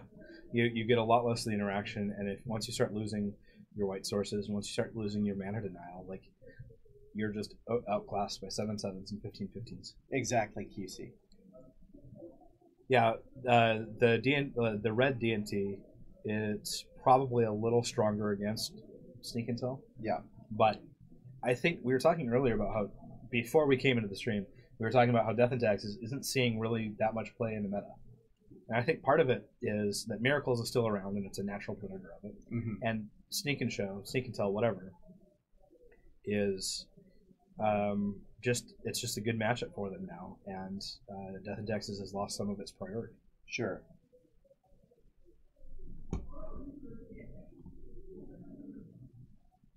QC, I think that's outdated data because the top Death and Taxes players say they fear Sneak and Show. And this is from a month. No, I guess it's not 3 months ago, but not much has changed. Yeah, and most people won't counter Rest in Peace. You're doing quite well with Death and Taxes, or Parfait. He's doing quite well. Parfait, yeah. Okay. I'll get good. I want to see the list. Running land tax? Yes. In Parfait? Yes. I actually have the list pulled up. Awesome. Maybe it's here, though, on my phone. Let's see. You already have it tapped out. Here is the Parfait list. So in the meantime, we've got a Thalia in play. That's going to be a pretty good one to slow Gabe down a little bit. Oh, yeah.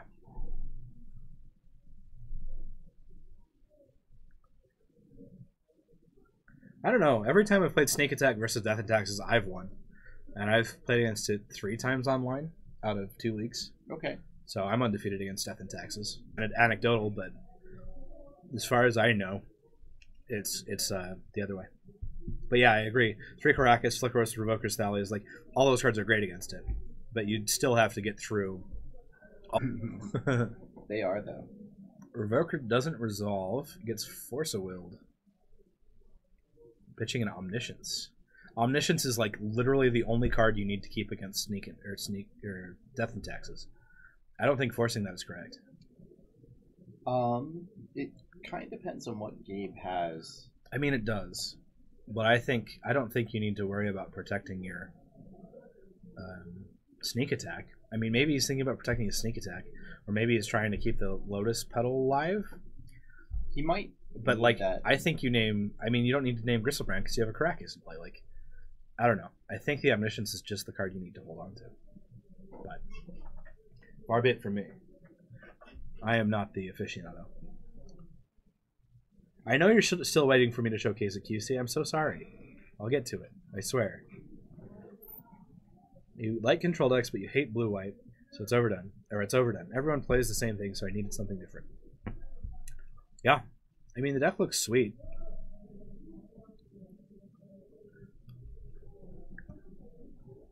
I'm gonna open up MTGO on this side of the screen, so that I can build it right after this round finishes, to make you happy. It's okay. It's okay, QC. We'll get you there. So Gabe with 5 mana to work with here.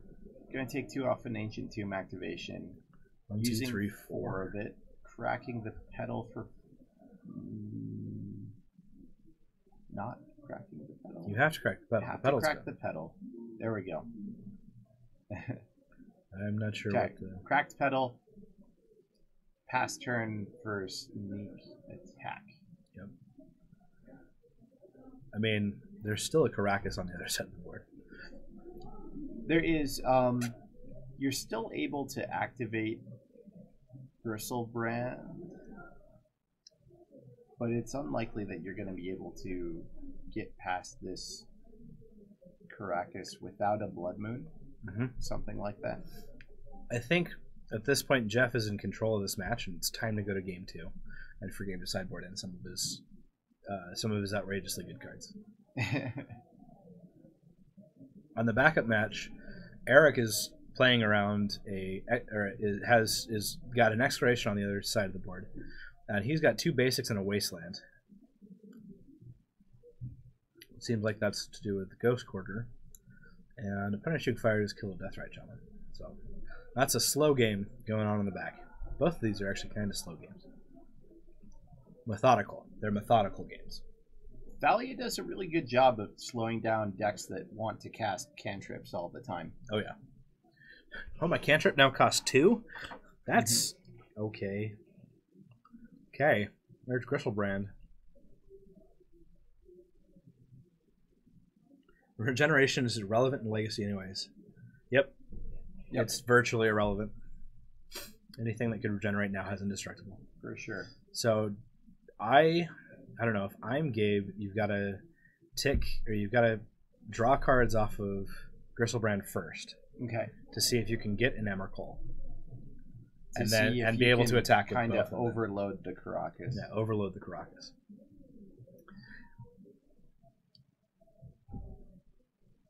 Is kind of a dangerous thing. Gabe's life total is quite low. We see lots of Force of Wills and Petals being drawn. Oh yeah, but he's hard pressed to cast nearly anything here. Because if I'm Gabe, you want to leave up mana to be able to Force of Will one thing and to be able to activate the sneak attack at the end of your opponent's turn. Well, unless Gabe has another creature in hand, I didn't see one drawn. And Gabe being at 3 life, that Ancient Tomb is pretty much turned off at this point. Yes. Here we see 1 mana casting a Lotus Petal. Okay. Pretty neutral, net neutral. Yep. I mean, I guess it's better than discarding the card. I mean, maybe. It means they can get 3 activations off of the sneak attack next turn, potentially. If he's able to untap, he might be able to do more, but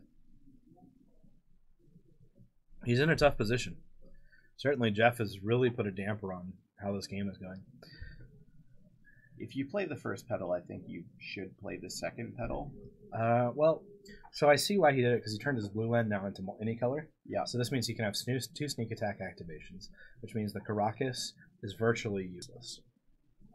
Because the Thalia attack, if the Thalia attacks in, he can play the Gristlebrand, and you either have to decide as Jeff if you're going to block or if it's just a life gain you care about. You can let him block and then bounce it, and then he'll have a Gristlebrand at the end of turn. Or, yeah, I mean, either way, I think Gristlebrand's coming down and gaining him 7 life. Okay. And killing Thalia. Unless there's no attack, and then it's the same sort of thing.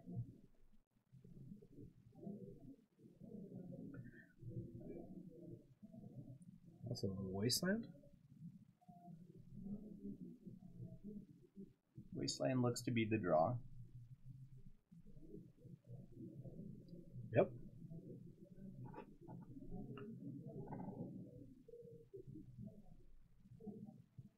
Jeff cracks Windswept Heath.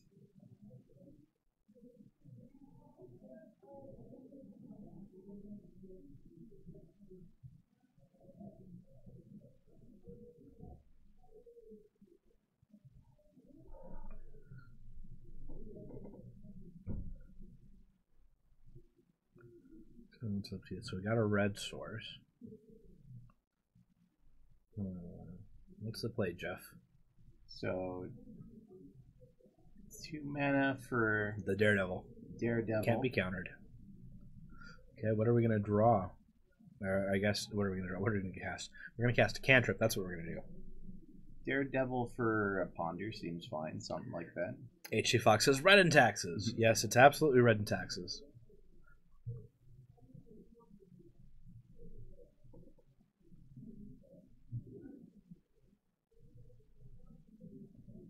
So incoming ponder.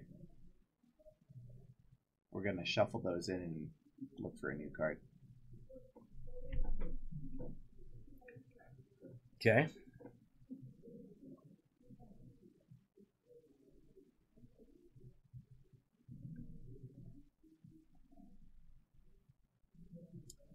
So Jeff with only the Caracas open, if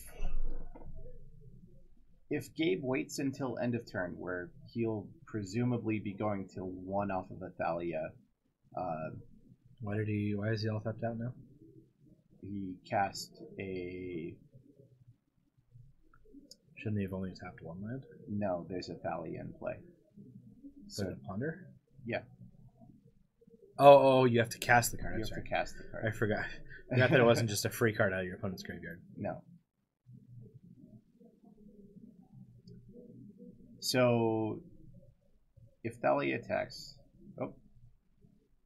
Okay, so we're just going to see two creatures end a turn.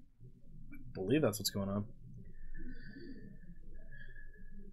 And so this is kind of what you were talking about before with overloading that Caracas. Yeah. So, I mean, you got to move to combat at some point here. If I'm... The thing is, like... I mean, I don't know which one you bounce. You can't bounce the Emrakul. Because you'd have to do it pre-combat to get rid of the Annihilation trigger. Well, you do it at the beginning of combat step. So before you can declare attackers. Okay. Yeah, so you can do it before he's able to bounce, or before he's able to redo it. But it still means that... So both are coming in. So... I guess the Annihilator trigger's on the stack? Is that what's going on? I think this has to be either... Yeah, that's Annihilator trigger on the stack. Bounce the Gristlebrand. Bounce the Gristlebrand. Okay. In for 15.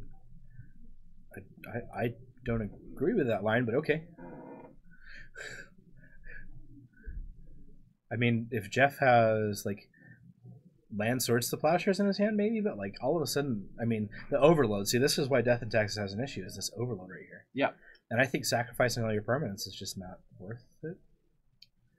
Well, but you can't beat the life gain, right? It's two-edged sword, double-edged sword.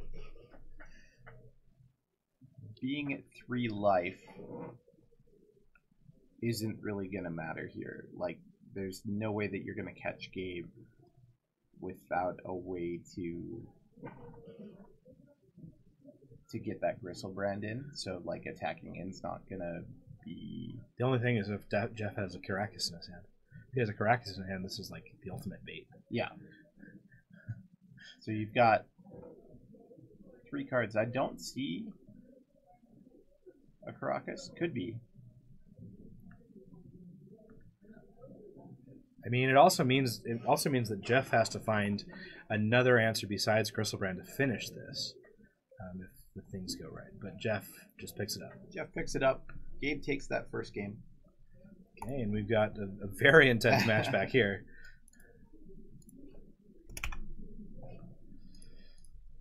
All right, so there's a Trinity Nemesis, a Batter Skull, lots of lands in play. I believe this is game 2. Holy Permanence, Batman. Yeah. No, I think this is still game 1. Glacial Chasm in play. That is certainly a card. There are a lot of creatures unable to deal damage. We have the engine online of Loam plus lands. Yep. There's 2 turn name nemesis. Oh, jeez. Yep. This is a thing. Tabby one time, Paul. He literally just got a tabby back from his life from the loam. Tabby one time. I mean, Eric can keep up with the tabernacle. Here we've got a gamble. Uh-huh. I mean, this gets a punishing fire.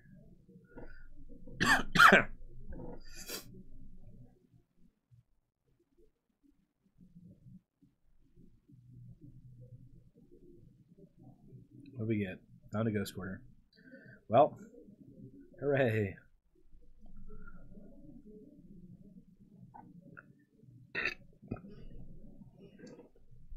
Thespian stage.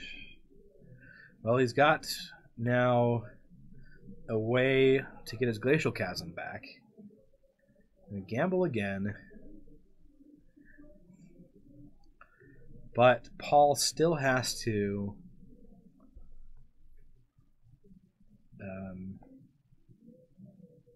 he still has to now find an out from here. I think that's what this gamble is looking for. He's got to find the win. I'd imagine probably going for a punishing fire. If he has a punishing fire already, he might be going for a Dark Depths? Dark Depths. I'm sure. Something along that line where he can end of turn it and attack in after dealing with the flying creatures. Yeah, although the real issue here is that Eric's above 20 and has a Liliana in play. True. Yeah. So, but really doesn't matter when you've got Life from the Loam going. You can just make true. 20/20s over and over again. And exploration is going to allow that to happen a lot quicker. Well, this Caracas is nice, except for the fact that Ghost Quarter and Wasteland are in Paul's deck. Those are both cards that you have to worry about. They are, and we've already seen a couple in play and in the graveyard and in the hand for Paul. So here we see a stage copying Glacial Chasm, which is another way to kind of lock out this game. Yep. So definitely see Paul lose from this position.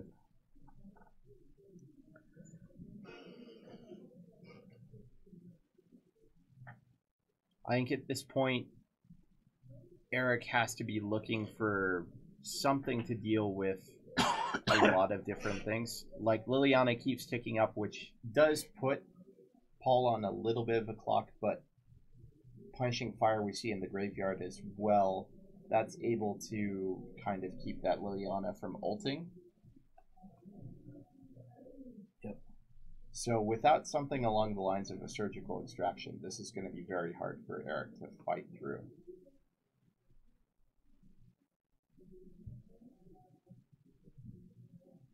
Yeah, certainly. He's able to find a couple more lands, but it looks like Eric's already lost some. Sure. I'm just getting engrossed in this game, sorry. It's the board state's so interesting. I'm trying to think of all the lines right that can get us out of here. And it looks like Paul's going to get back 2 Punishing Fires off of his Grove of the Barbarous activation. Yeah, and I think those should kind of signify the end here unless there is some interaction with the graveyard. Yeah. And at this point, since you even have 2, if you're able to get a second Grove, things get really hard to deal with. Oh, yeah. He can start clearing out the board and then make way for his Marrow Age. Mm-hmm. And stage can almost act as a second Grove if you want it. But stage right now is kind of stuck in chasm mode. Yep. So it looks like Paul's going to go on the kill your lands route and just kind of use the Tabernacle to really tax Eric's mana base. Yeah. I think that's got to be kind of the way that he ends this one out. He's really rounding the corner here, though. Paul has been able to lock it up. Glacial Chasm is just such a hard card for creature decks to deal with. Sure. So I think Paul's going to win this one. But Food Chain deals with it really well. For sure. Glacial Chasm is so bad against me. It's like, that's nice. So switching back to our other matchup here. The classic MTG. Classic MTG? Classic Legacy MTG. Masters of the format. I wonder what this Phyrexian Revoker's naming. And Maze. So Maze is pretty decent. Caracas is in play. I'd consider naming Sneak Attack. Okay. Well, I almost like... I mean, the Caracas is good. I like naming Gristlebrand. You could name Gristlebrand. Because that gives you so much power off of it. I mean, it's not necessarily what's going to happen, but it looks like Gabe is setting up for a Blood Moon. Although, why would you ever... Well, I mean, maybe you're worried about Wasteland. But why would you fetch for a basic mountain for a Blood Moon when you can just make mountains out of your volcanic islands? Yeah, I think he is just kind of worried about Wasteland at the moment. I can understand that. I've definitely fetched for basics when it didn't make sense before. Oh, certainly. So Gabe fetching up basic island, and Blood Moon would be able to shut off Caracas pretty effectively. Yep. And it turns off all of his other non-white lands. Sure. Gives Gabe a little bit of breathing room, especially if the white taps out and he can get a Sword Splashers down or something like that. Definitely. Now, I'm not entirely sure why you fetched there. Yeah, really kind of unsure. Maybe he just wanted to save us time. He wanted less shuffle cam.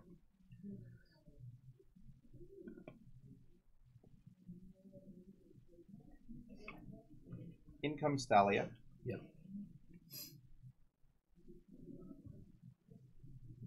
We saw how good Thalia was at slowing the game down on the previous match. On the previous game. The previous game. Down comes Ancient Tomb. Well, that's a card that you can play. Is it time for a show and tell? Looks like we're tapping 4 mana here. Yep. Are we bringing things to school? No. That's still bringing things to school. That says good night and good luck. Yeah. I mean, it doesn't entirely. The Thalia gets to come back, but it certainly says good night to the Phyrexian Revoker. Now, I love Kozilek's Return because you can cast your Emrakul and wipe their board. Yep. Off your Omniscience. Very cool. You know, one time I hard cast an Omniscience against Miracles. Hard cast it. Wow. I didn't resolve, but I cast it. Achievement unlocked. The Wild Slash beats Chasm. That's true. Can't prevent damage. Force on Thalia. Pitching Flusterstorm. Good. Good. Not the Omniscience. We're learning. Come on, Paul. Just win your match over there. It's like the biggest slow roll. Playing with your food. See, not even Food Chain plays with your food. You just like win. It's like win magic cards. Third basic in play for Gabe. I thought you were going to say third base. I'm like, what? Wait a second. Calm it down, guys.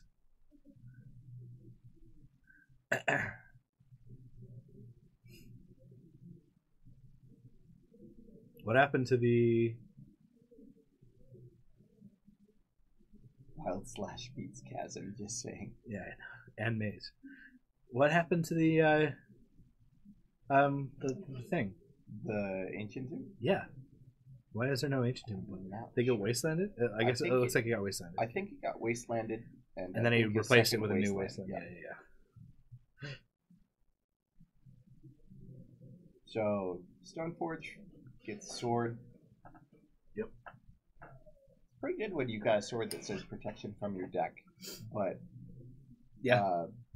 Gabe not really dealing with creatures on the the Kozilek's Return is colorless, so it's technically not protection from your deck.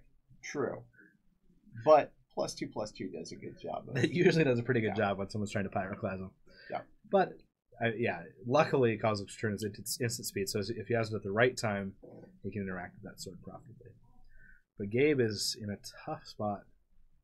And he sees a wasteland on the other side of the board. He's like, well, I've got this City of Traders, but it's not winning me the game. Sure. So I'm going to keep it in my hand. I respect that. I respect that, Gabe. QC is eating moose meat pie right now. Ooh. Have you ever had moose meat pie? No, it sounds delicious. Well, actually, it sounds kind of gamey. It does sound kind of gamey. But I like venison and lamb quite a bit. Yeah. I love buffalo. So I think it'd probably be right up my alley. Buffalo or bison burgers. Those things. There's just something about that burger meat. Like, it's just tender enough. Oh. Kind of want a bison burger right now.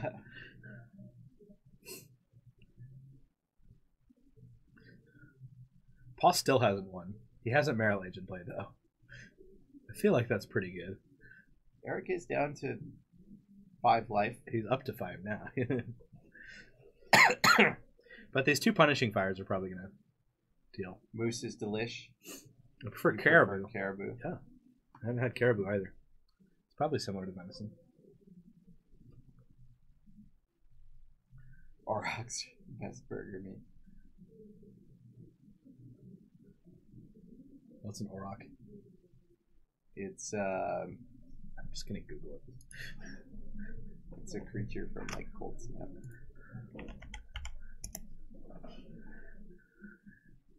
No, it's an actual creature. Yeah. Also, ure is an extinct species of large wild cattle that inhabited Europe. Let's see. Trample. Whenever Oryx attacks, it gets plus. Yep. I'm sure caribou is also an alcohol. Oh no. Captain, you're not confusing caribou with Malibu, are you? Got him. Where'd Food Chain go? Dude, Food Chain was in like the top 20 or something recently.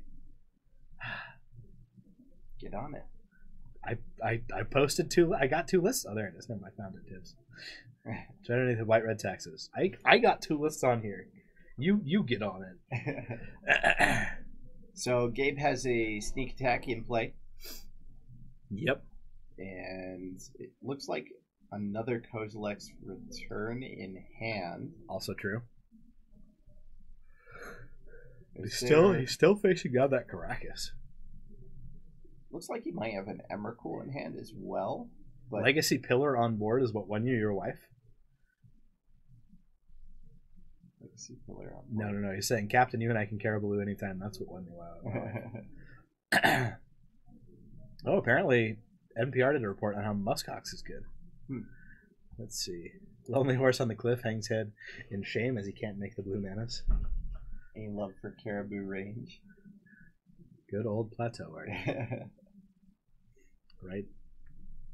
Can't make the blue mana. All right, so here's a relic warder coming down, and Gabe. Chad has lost me. I've just left me in the dust. Gabe has no mana open, so that relic warden is going to resolve and take that sneak attack. Yeah, Cosmic's Return is certainly not doing it. He's attacking for 1 with the whatever that's called that he has. Stoneforge? Yes, that card. That card? I'm surprised that this sort of Fire and Ice didn't go on either of these creatures. Yeah. Because this Cosmic's Return is going to change the tide. Turn the tide! Jeff kind of content to just get rid of that soul land.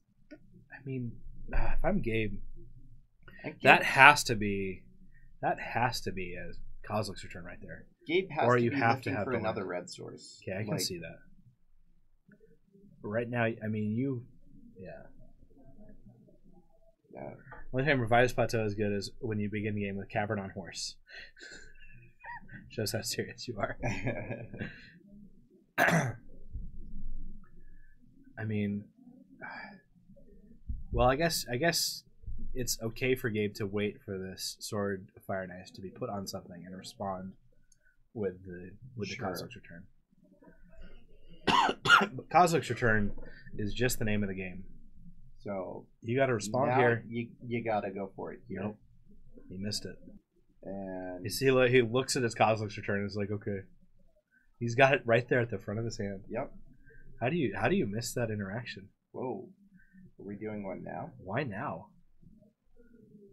Are we doing this in response as a late in response? Pretty late to be. Yeah, that's pretty late to be responding. Okay, so we're just doing it to get rid of. Huh. Okay. Isn't Relic Warden 2-3? Or It's a 2/2. yeah, 2-2 is what I meant. I was gonna say, is it 2-3? Am I missing something? It is not. Yeah, Admiral Nodebeard, we've been up for 3 hours and 2 minutes. We're doing 4 rounds. Be prepared. Real legacy content. This is all very strange. Very strange. Very strange. I just think Gabe didn't want to win. And yeah, so Jeff's gonna take that game. Wow. Well, we've got a game, and we've got, once again... Yeah, both Twitch matches are shuffling, so you get to see these awesome shuffle cams. The most wonderful shuffle cams. And I didn't change the score. It looks like Paul is up a game on there on the backup match. Let me upgrade that. That was just a slow death. 41. There. 41. 41-0. It's probably not that one-sided. See, let's look at the Rashadenport, because the Rashadenport playmat is just probably... That is an awesome playmat. It's I'm not gonna in lie. my top 3 best playmats ever. Weatherlight, number 1. Okay. What's number 2? You're getting ready for the GP. Oh, you're going to be at Memphis? I didn't realize that. Until I gave it all away. But It's probably Weatherlight, Rashadenport, Ancestral Recall will be my top 3. Okay. Yeah. Just really good mats by really good artists. Really, and especially the way that they were presented. The colors are just so vivid. I just really like it. Favorite card art of all time? What is it? Unmasked. Unmasked. Hands down. Cool. Yeah, I love arcade moves. Orzhov Guildmage. Okay. I'll have to look that card art up, actually.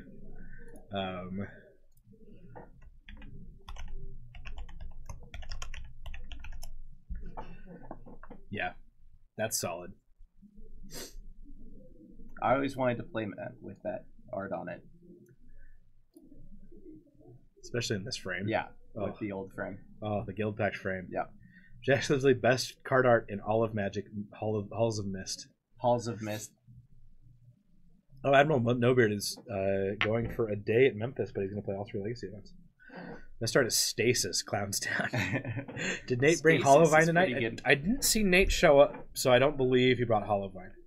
Hey, look, both matches are off to the races. Let's see. Stasis definitely is on that look at me, I'm the DCI vibe with the crayon drawn art. Yeah. Halls of Mist is a wonderful card. We're going to transition back to the finals, our Legacy finals. Gabe versus Jeff. And let's just hope he doesn't Gabe it all away. Well, Jeff has a strong start with Wasteland and Caracas. Makes me excited. Let's see. Did Nate? Nate makes you excited to watch stream and then Ghosts. Yeah. Dude, have you heard? You guys should all listen to Eternal Durdles. It's the podcast that Nate Glee and Zach Clark are on, and they talk about all sorts of fun brews. But they just kind of go in deep on what the meta is like, what they feel about Legacy at the current time, different things that you can use to attack the meta. So it's kind of meta. So you can it's like an off Broadway production, off Broadway as far as podcasts come. Like it's not quite the real thing, but it is so good, and you're missing things if you don't listen to it. Cool. Obviously, Leaving a Legacy is probably the premier Legacy podcast. Yeah, but certainly Eternal Durdles is real good. So Sneak and Show. Time Spiral, Smallpox. That's pretty good. Time Spiral, yeah, Smallpox. That's pretty good art. Yeah, a few times they go into rants, and a few times they have special guests. I was one of the special guests, and I wasn't spectacular, but we had fun. And they're good. They're good, and they have good info. They're really good minds in Legacy. You're hoping that Gabe runs Price of Progress on the board for no reason other than loving the card. Wouldn't that be great? Invoke Prejudice. That's not the greatest art, but it's very racist, or it's drawn by a racist. Aha! It's very Ku Klux Klan-y. That is very. Those are Klansmen with axes. Yep. But they also have an Italian version. Rainbow Skull, thanks for the follow. Glad to have you here.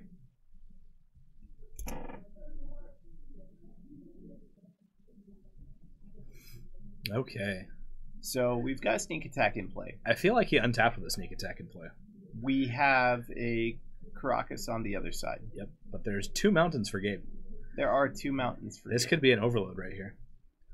Let's and we saw how that went. Yeah. Now, certainly, the thing you want, if he... All right. I mean, he's just going to activate twice. Here comes 1. Here comes and door 2. number 2. Yep. Well, let's see if Jeff has a Sword Splashers in his hand.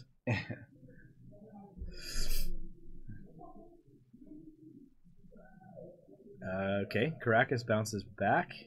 Emrakul. Move to combat and we'll swing for 7.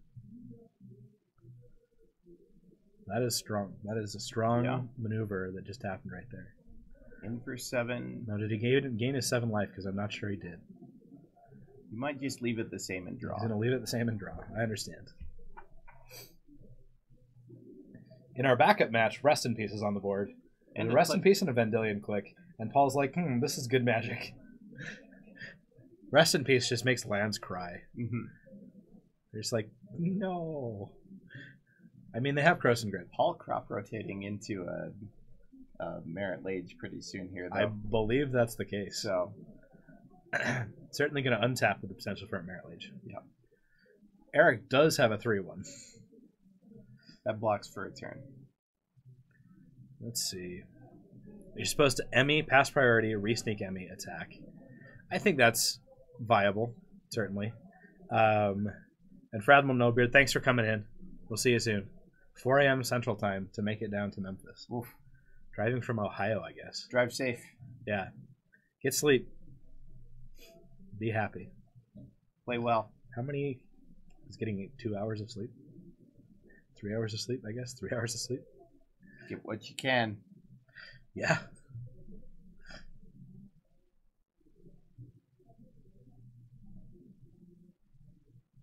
So Mother Runes gets filed in. File ticks up to 2. Card drawn for turn. And I think if you're Jeff, you got to be pretty scared about what's going on here. Wait a second. Why is that Kozilek's Return of the Grave? Did he just discard it? Yeah. Okay. Just discarded. Okay. Drew 7, discarded. Okay. I think that's still a card you want to keep in your hand. But I'm not a doctor. So maybe Gabe feels like his mana is going to be too taxed. Like, I can understand that. We do see a Wasteland in play. Wasteland in play and a Vial on 2. Yeah.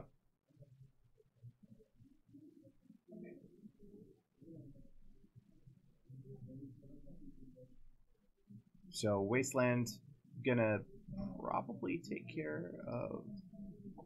Maybe not. Looks like he's putting all his lands together to tap. Tapping 3 mana to cast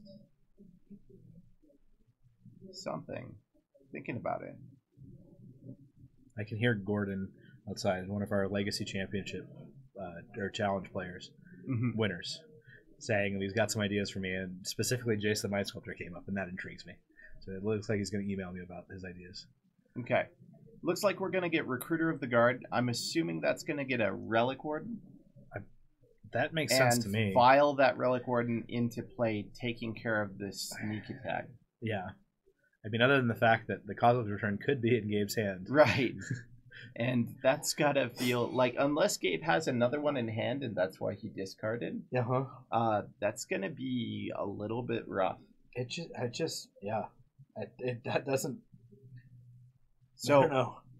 Gabe does have a Force in hand, so, yeah, all avoidable with the double Emmy play. Yeah. Although Gabe showed us in game 1 that he didn't really I guess it was game 2. It didn't really.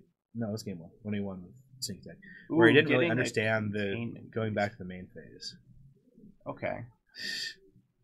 That's certainly a card. Yeah. Now you really want that Kozilek's Return. Yeah. I just see it sitting in the graveyard looking at us like, If only. If only. Yeah. Might want that return about now. Oh, well, I'm not a doctor. Still not. Have never been. You know what, Matt? You should become a doctor too, so we can say, and we're doctors. I think people are fairly happy with me not being a doctor. Why? Why so? Why so? I think I'd be a pretty bad doctor. Okay. Just a little bit. Just a little bit. There's all that schooling to go through. Also that. The only reason I'm considering a PhD is because I'm most of the way through a master's. There you go. And if you can have the little, the whole doctor thing on your resume, it feels great. Echoing truth on the vial. It's Okay. going to force that containment freeze. Yep. That's certainly a thing that your opponent can do. So if you are Gabe, what you should be doing is responding to the yeah. trigger. Yeah, you should respond to the trigger. Aether vial.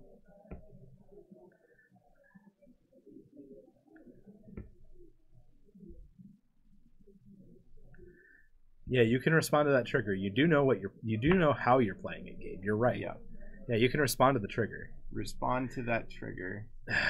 And Gabe's just gonna let that happen. I guess. Yeah, you respond to the trigger. Whatever. Anyways. Are you in or out? Make up your mind. He pitched a return to hand size. I have no idea what's going on. It's really not too late because Jeff just activated and put it down. Downright dick. Richard, you're just downright. Thanks for the follow. Yeah, he truly wants to lose and play loosely. I can't fathom the number of ways that Gabe could have won these games and isn't because of the way he's playing. No worries. Thanks for the follow once again.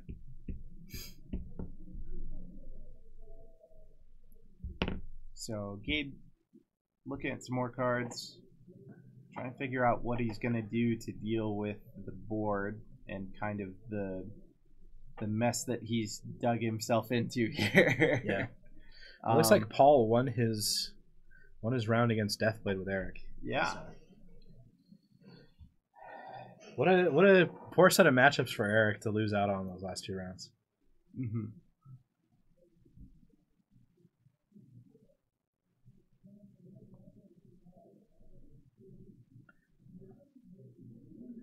He doesn't normally play this, right? When delving. He's going to the store. Sugar Poppy. Sugar Daddy. How's a quick Poppy? Snake and Missile, it's your only hope. Because it exiles it, and then you can just cast it. Yep. He's right. No, Gabe, this is Gabe, the deck that Gabe's been playing for the last 6 months at least.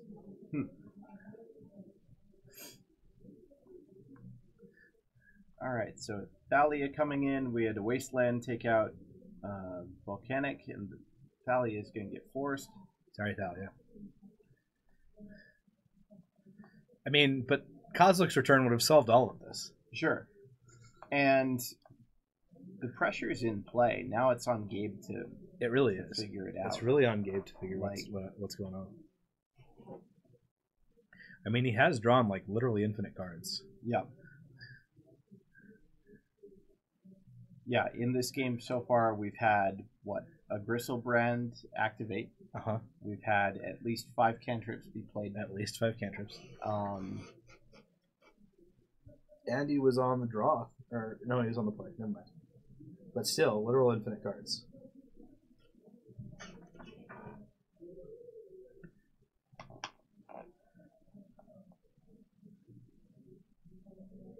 Sure, it's snowing outside. It sure is. I'm glad that I've got my dad's truck to drive home in. Well, it's actually my truck now. Glad that I have my truck. There you go. Drive back home. Also reminds me, I need to get insurance on that truck. All right, so Ether Sworn Canonist coming into play. Gonna stop Gabe from playing more than one non-artifact spell a turn. Correct. Stopping Jeff as well, but Jeff not really caring about that right now. Just wanting Generally, to no. put a bigger clock on. I dislike playing food chain against Death in Texas. Canagans?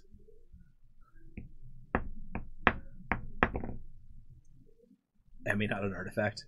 Certainly not an artifact. Nope. The show and tell doesn't do it here. Yep.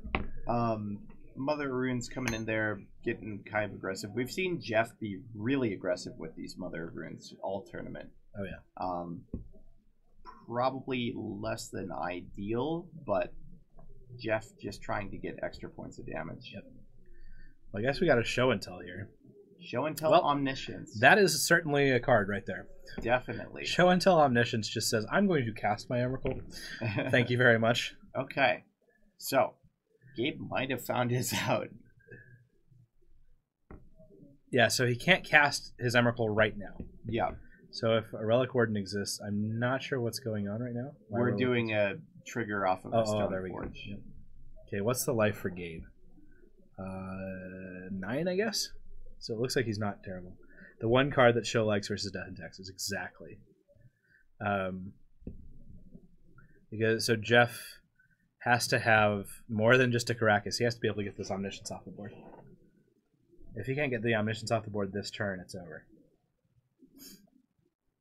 But Gabe can cast one counter spell this turn for free from his hand. Yep. And Jeff can only cast one spell, one non-artifact spell. One non-artifact spell.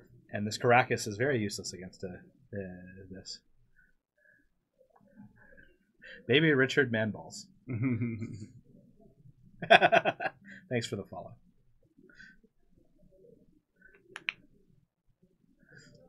All right, in with the team.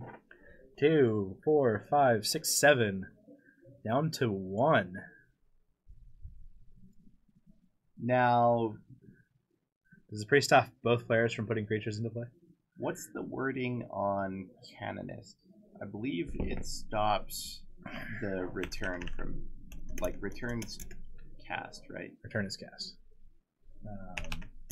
So we need to look at... You can't play an Emrakul and cast return. Yeah, I believe Containment Priest is both players. Yep, it's both players. So we have technically... but you cast it from your graveyard. It also means, yeah, Flicker Wisp exiles suffer permanently. I agree. Let's see. So that Stoneforge shouldn't have got into play. Yeah. Garfank, yeah, we're on the same page. That Stoneforge should not be in play. Oh, no. Kozilek is a trigger. You exile it to deal 2. Yeah, 5 so Kozilek's return would trigger. Yep, and it came from the Stoneforge. Yep, we got that. We see it. Untap, draw your card, cast your Emrakul, win the game. Good job, Gabe. You done did it.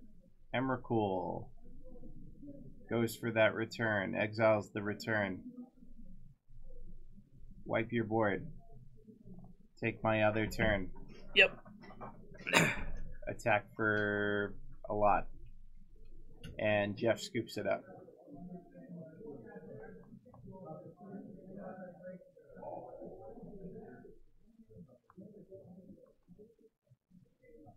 Okay.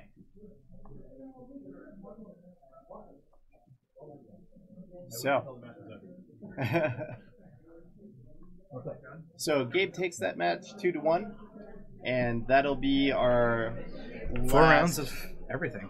Last game, last round. So Gabe with Sneak and Show is the 4-0 player, able to get there even through a bunch of stumbles and a bunch of hate. Wow. Yeah, both well, Jeff I think played very well there.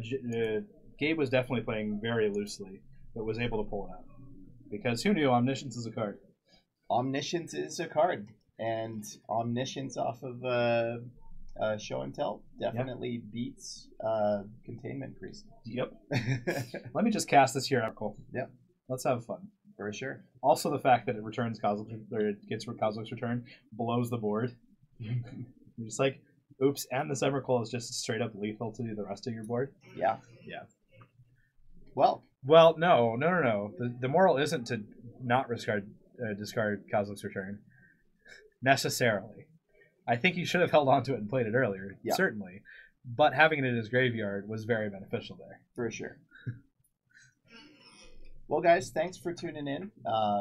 We really enjoyed having you guys around. If you guys like what you see and you guys aren't following already, please make sure you give us a follow. Or if you're really liking the stream and you want to support us a little bit more, you can go ahead and become a hero. Become a hero. And we will keep giving you live tournaments twice a week. Yep. And MTGO content. And likely daily. Likely daily. But we're excited for everything that's going on here. I'm super excited to be back. Yeah. And be interacting. And once again, to the stream that I started, however many, let's see. How many months ago did we first stream? That was December. And then you and I cast in February or March? March, I believe. Okay. We're coming up on a full year of Paragon Games casts. Yeah. Oh, I said after the stream. That's right. I will not forget. But I'm going to turn off the stream to do it. Parfait. Parfait is getting built. Oh no. Promise, right now. We'll probably stream that sometime next week. And I'll make Bryce sit through it. Hail Heroes. Hail Heroes.